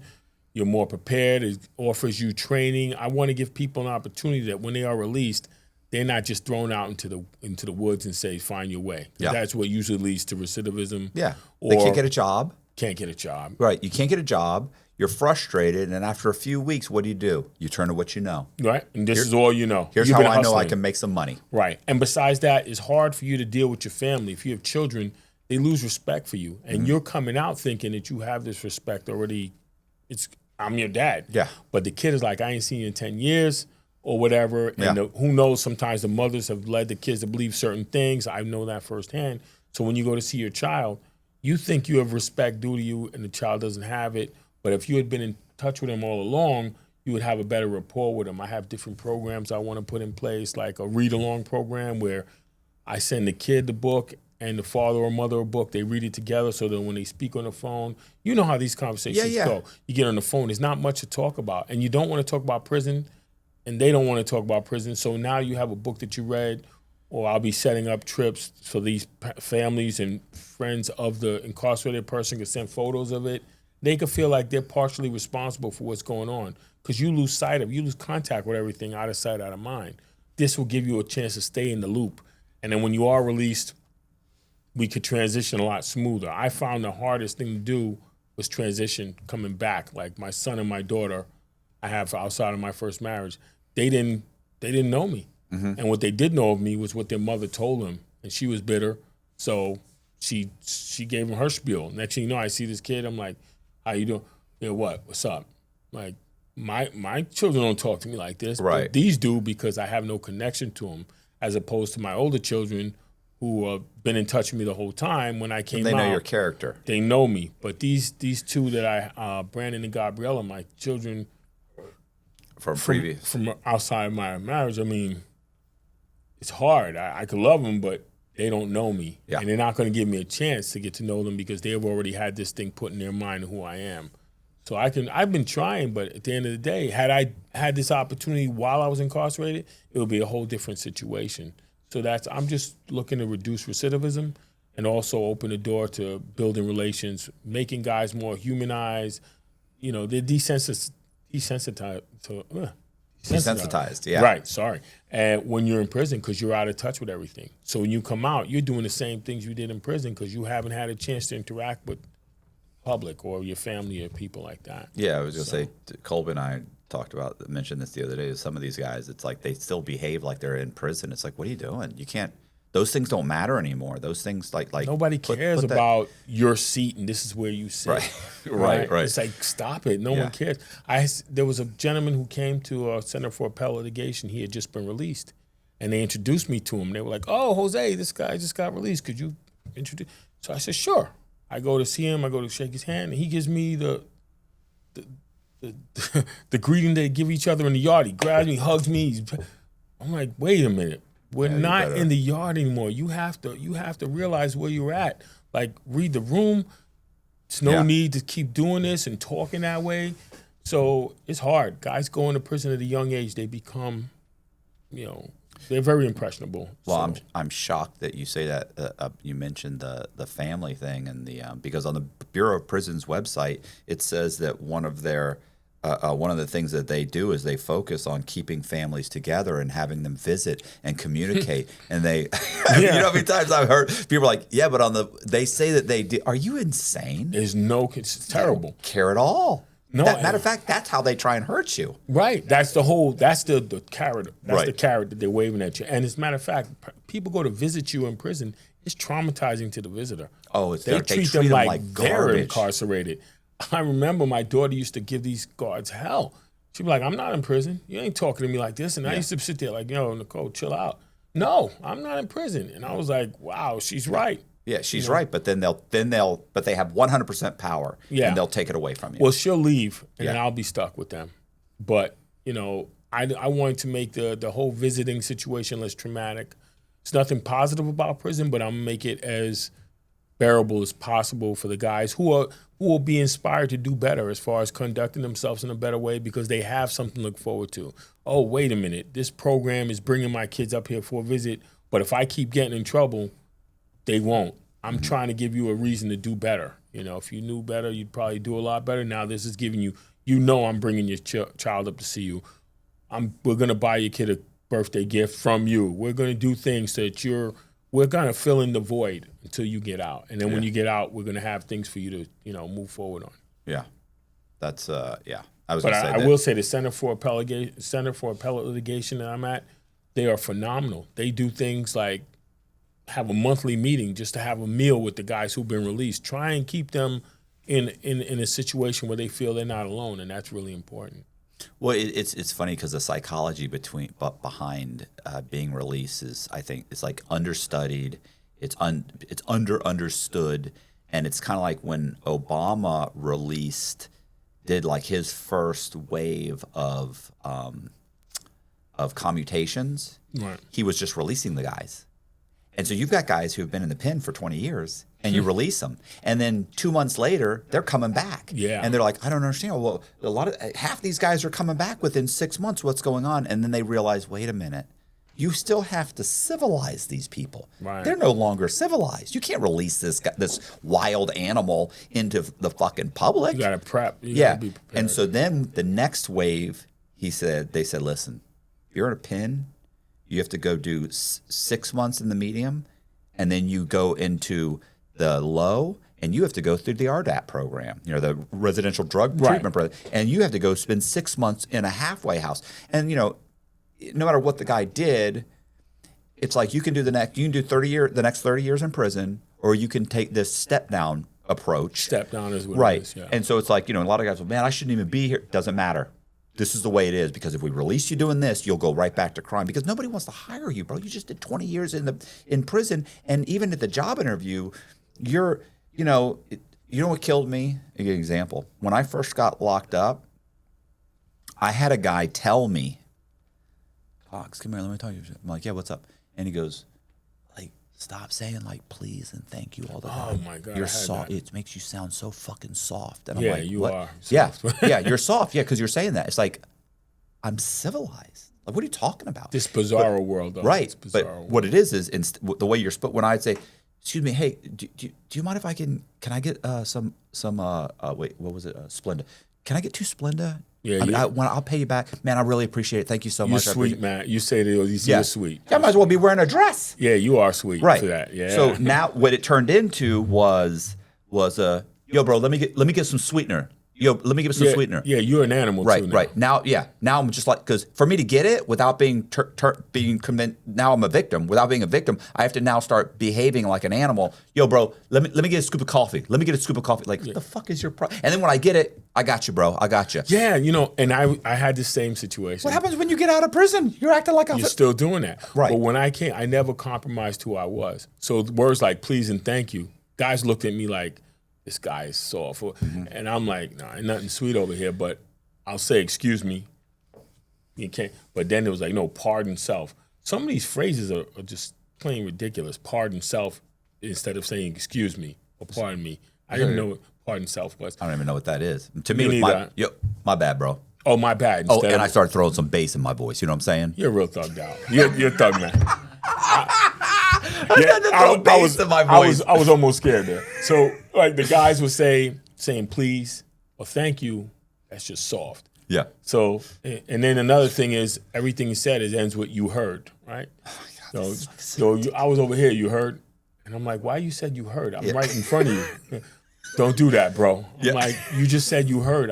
You said you heard last time. Yeah. Stop saying you heard. I heard already, and it became like it was bizarre. I just stopped smiling. Listen, by the time I got to the low, You stopped smiling. oh That's yeah, all I did. stopped smiling at all. All I Everybody did was stopped laugh smiling. in prison. I laughed. Yeah, and but I'm joked. also not 6 foot tall, and an athlete, by the way. I'm 5'6", and I'm a soft white guy. I might as well be wearing a dress, bro. Yeah, you're sweet. Like I'm You're afraid sweet. they're gonna shave my head to the mop wig fixed You're correctly. singing and dancing for people. I Right. get So, it. but I did 3 years in the medium. By the time I hit the low, I'm not smiling anymore. I'm throwing bass in my voice, everything. And I remember after a couple of years, like one time I was walking and some guy walks by. And he said, "What's up, Cox?" And I go, "I can't call it."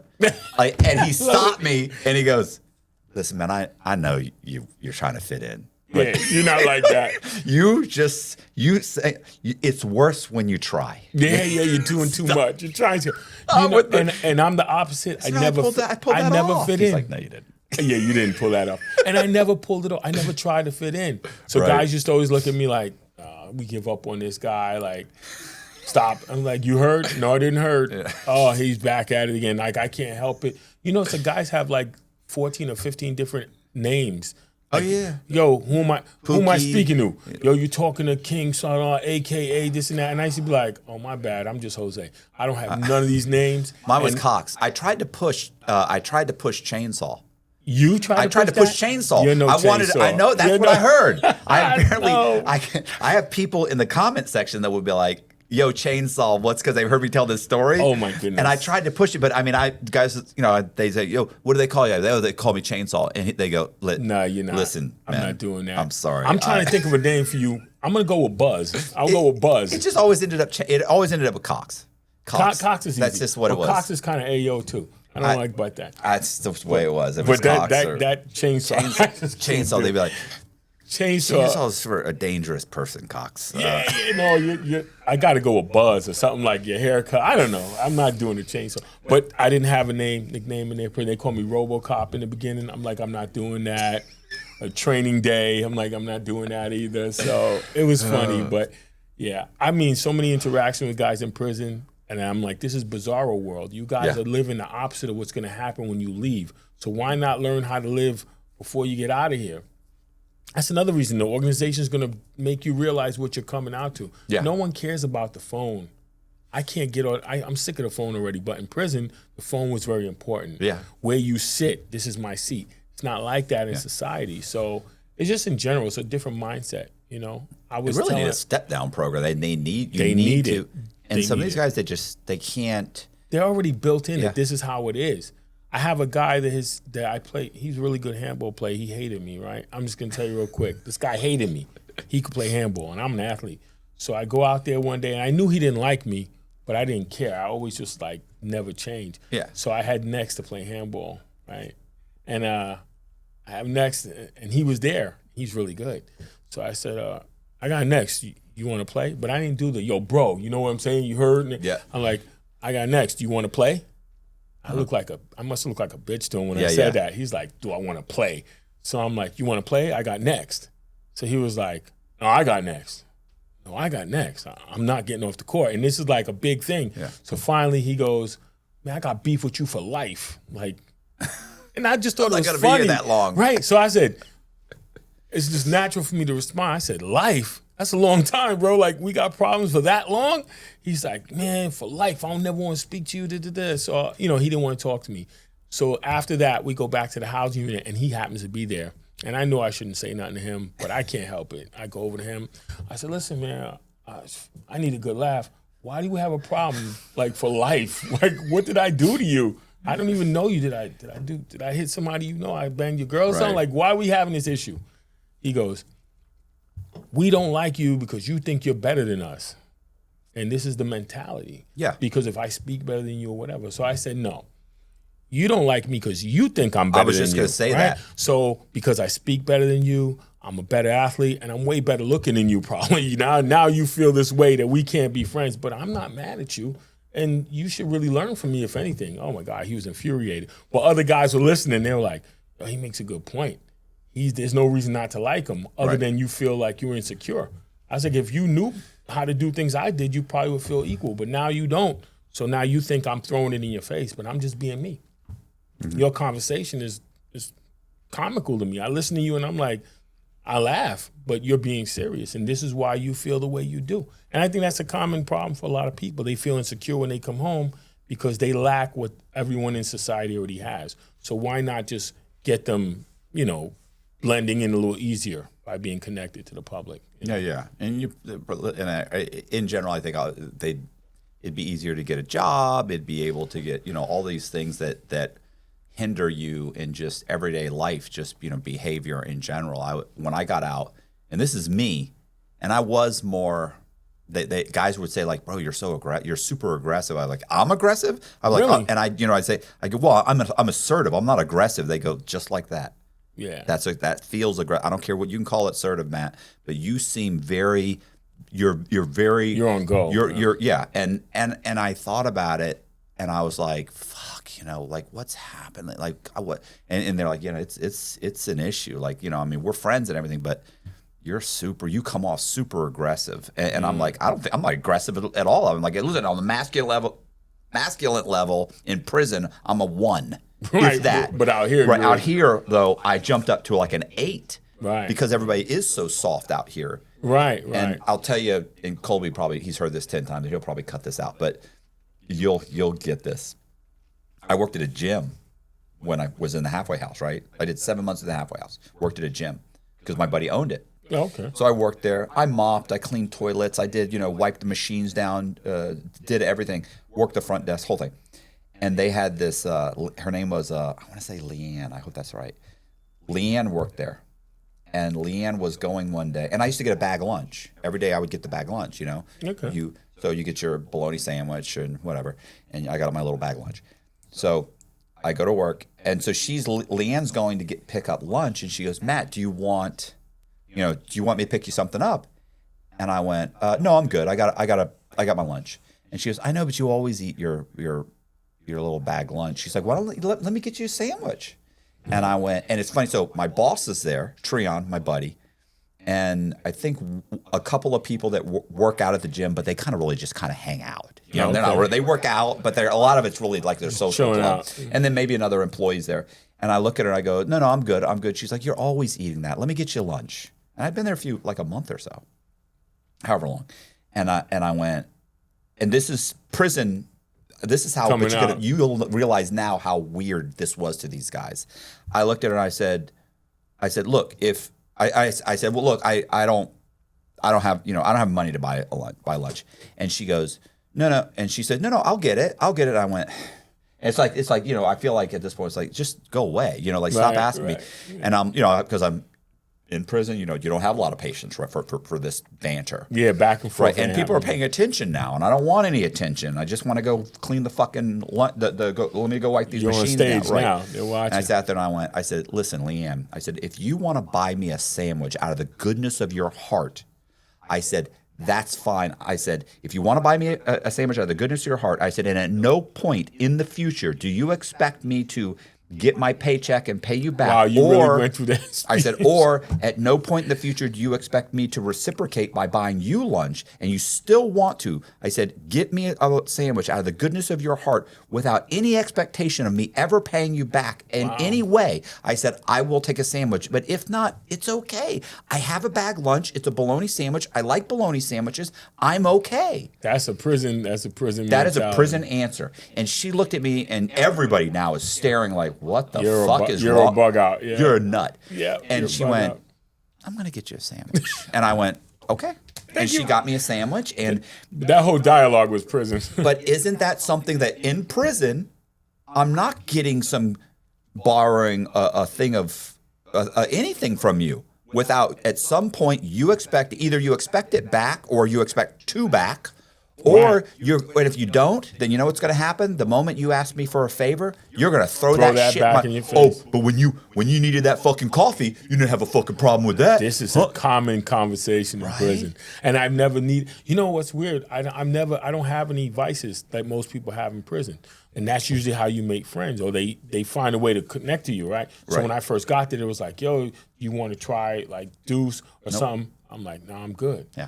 Well, you don't smoke? I said, I don't smoke. In every story, it's the little details that give someone away. A receipt, a girlfriend, a habit they couldn't hide. So here's a question. What's your habit say about you? If you're ready to ditch the dead giveaways, start with FÜM Zero, the better thing to reach for. This episode is sponsored by FÜM Zero, the brand new flavored air device from FÜM. It's single use, preloaded, and ready to go right out of the box. No refills, no batteries, just natural plant-based flavored air. FÜM Zero has 0 nicotine, 0 vapor, and 0 batteries. And it comes in 6 bold flavors like crisp mint, peach blush, and raspberry. Each one lasts over 10 days, and it starts at just $24.99. I like how it feels. Smooth, fidget-friendly. You can even twist it to adjust the airflow. And the chewable tip is perfect when you just need something to reach for. Take 0 chances with FÜM Zero today. Available for just $24.99. Head to tryfum.com.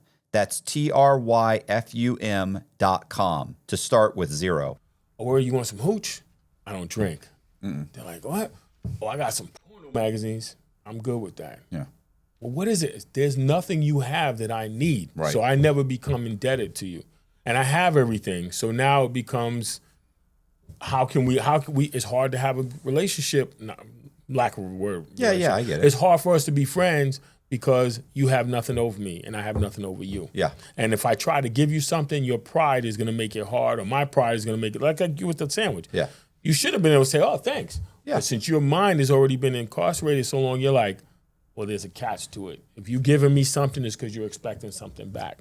So I get it. Yeah, But that's people get out and they have a completely different mindset, and it alienates them from everyone else. Sure does. They're Yes, it aggressive. They don't take things. They don't answer things correctly. They don't say please. They don't say thank you. They're horrible at job interviews.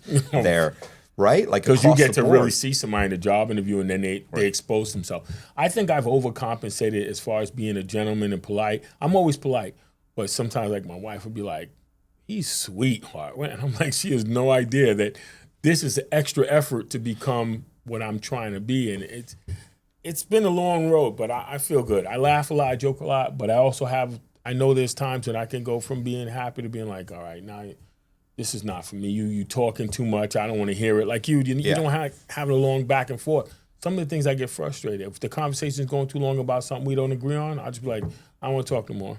Right. You're right. Like, it's over. You win. Just turn around and walk away. Yeah, like, it's over. And they're like, what? That's me. Yeah. I'm not used to that. Yeah, prison just doesn't prepare you. Even if there's some kind of a program, the programs are half-assed, Right. and they still don't prepare you to deal with other people other than other inmates. And the longer you're locked up, the worse it is, and the harder it is to acclimate back into society, especially for guys that never were like that. You were raised in the projects.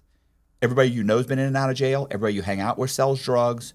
You're in this horrific environment. Then you go to jail for 25 years and you get out. You're an animal. I think the clock freezes on you. Like when you go in, however you went in, boom, the time stops and you stay in that. Well, I think emotionally, like maturity-wise, yes, you're still an 18-year-old kid, right, or 22-year-old kid, who's probably a 13-year-old kid, or boy, mentally. And then you go to prison. You're right. You don't develop, but then you get out, and I think you're even worse. Right. That's because all you've known is what you've been seeing. Right. Yeah, I get it. You can't expect that guy to work the counter at McDonald's. I don't expect him kill to work somebody anywhere. He's just waiting to explode. Yeah. I taught the ART class, the anger management class. Bizarre. I was like, we were having fights in the anger management classes, and I'm like, what? These guys are fighting, swinging on each other while I'm here to try to teach.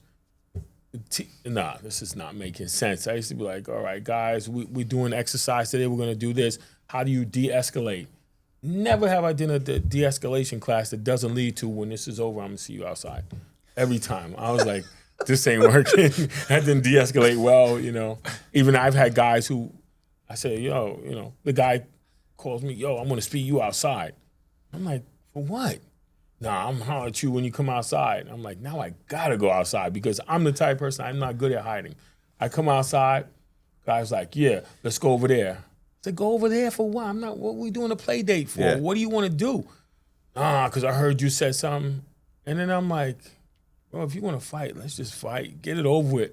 Like, guys, they lead themselves up to a fight. They don't really, some of them cause their own problems. They cause it. And I'm like, you're delusional. I don't even know you. I heard you said something about me.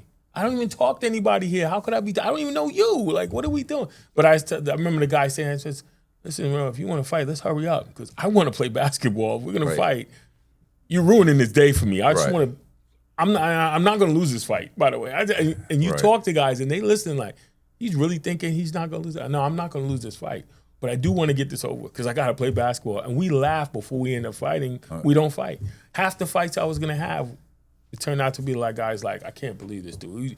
He laughs at me. We finish and we don't fight. I had, when you said anger management, listen, Colby's heard this one. I'm sitting there watching TV one day and this guy comes up to me and he goes, yo, Cox, can I talk to you for a second? I'm like, yeah, what's up? And I look at the guy and I don't know, I've never seen this guy before. Oh, how? He knew who you were though. Well, he knew who I was because he's my neighbor. But that's how you're saying you were in your own little box, right? Yeah. Right? Like I looked at the ground, walked. I went to my job. I taught GED.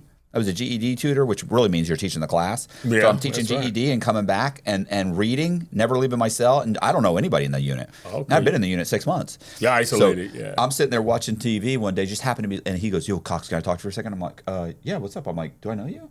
And he goes, no. And he goes, yo, bro, I'm your neighbor. And I went, oh, okay, I'm sorry. Yeah, go what's going on? And he said, listen, man, I've been taking this anger management class. And I remember my first thought was, no good conversation that's ever started with the guy telling you he's taking ART. anger management. He's taking ART. That's not good. And he's like, I'm trying to, I'm trying to talk about this before it gets to be a problem. And I'm like, what's that? And I'm thinking, first of all, I don't even know who you are. Why are we having this conversation? This is a lot. Yeah. But guys would come up to me and say, hey, can you read this letter for me? Or, hey, I got something from the court. I don't know what it means. So I was like, yeah. And he goes, oh, you've been slamming the door when you leave the cell. And I in my mind, I'm bipolar. In my mind, I feel you're doing it to bother me, to get under my skin. And I'm like, bro, I don't even know you. I didn't. You see what I'm saying? Like that's the whole. This is happening. And and as he's telling me this, I can see he's upset. He's serious. getting himself upset talking about it. Yeah. And I went, listen, I said, I am going to make a concentrated effort to not slam the doors. The doors are very heavy. I did not realize that. You're really going there. You're trying to really de-escalating it. Yeah. Doing everything I can. And you could see it in his face. He didn't know what to do with a resolution. His resolution was elevate this to a point of a screaming match or a fight or threats or something. And so I did all the right things to de-escalate the situation. And he seemed a little confused by that. And then he was like, all right, yeah. And then he kind of walked away. He walked away. He did walk away. I wish I was able to do, I'm able to do what you do, but I'm also a smart ass. So I'll get to that point, right?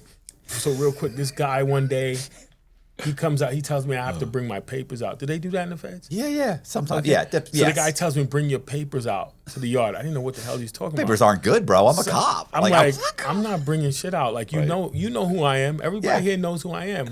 Well, I'm in general population. You I went all to know trial. Like, you just saw me on TV, probably. You know who I am, Well, right? and you went to trial. That excludes any paperwork. I went to trial. I clearly didn't cooperate. He wanted my paperwork. I said, die slow. I'm not bringing you paperwork, right?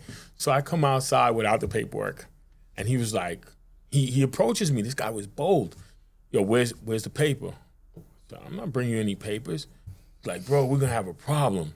And I was trying to de-escalate it, but I knew I couldn't because I just, in me is like always to say something slick.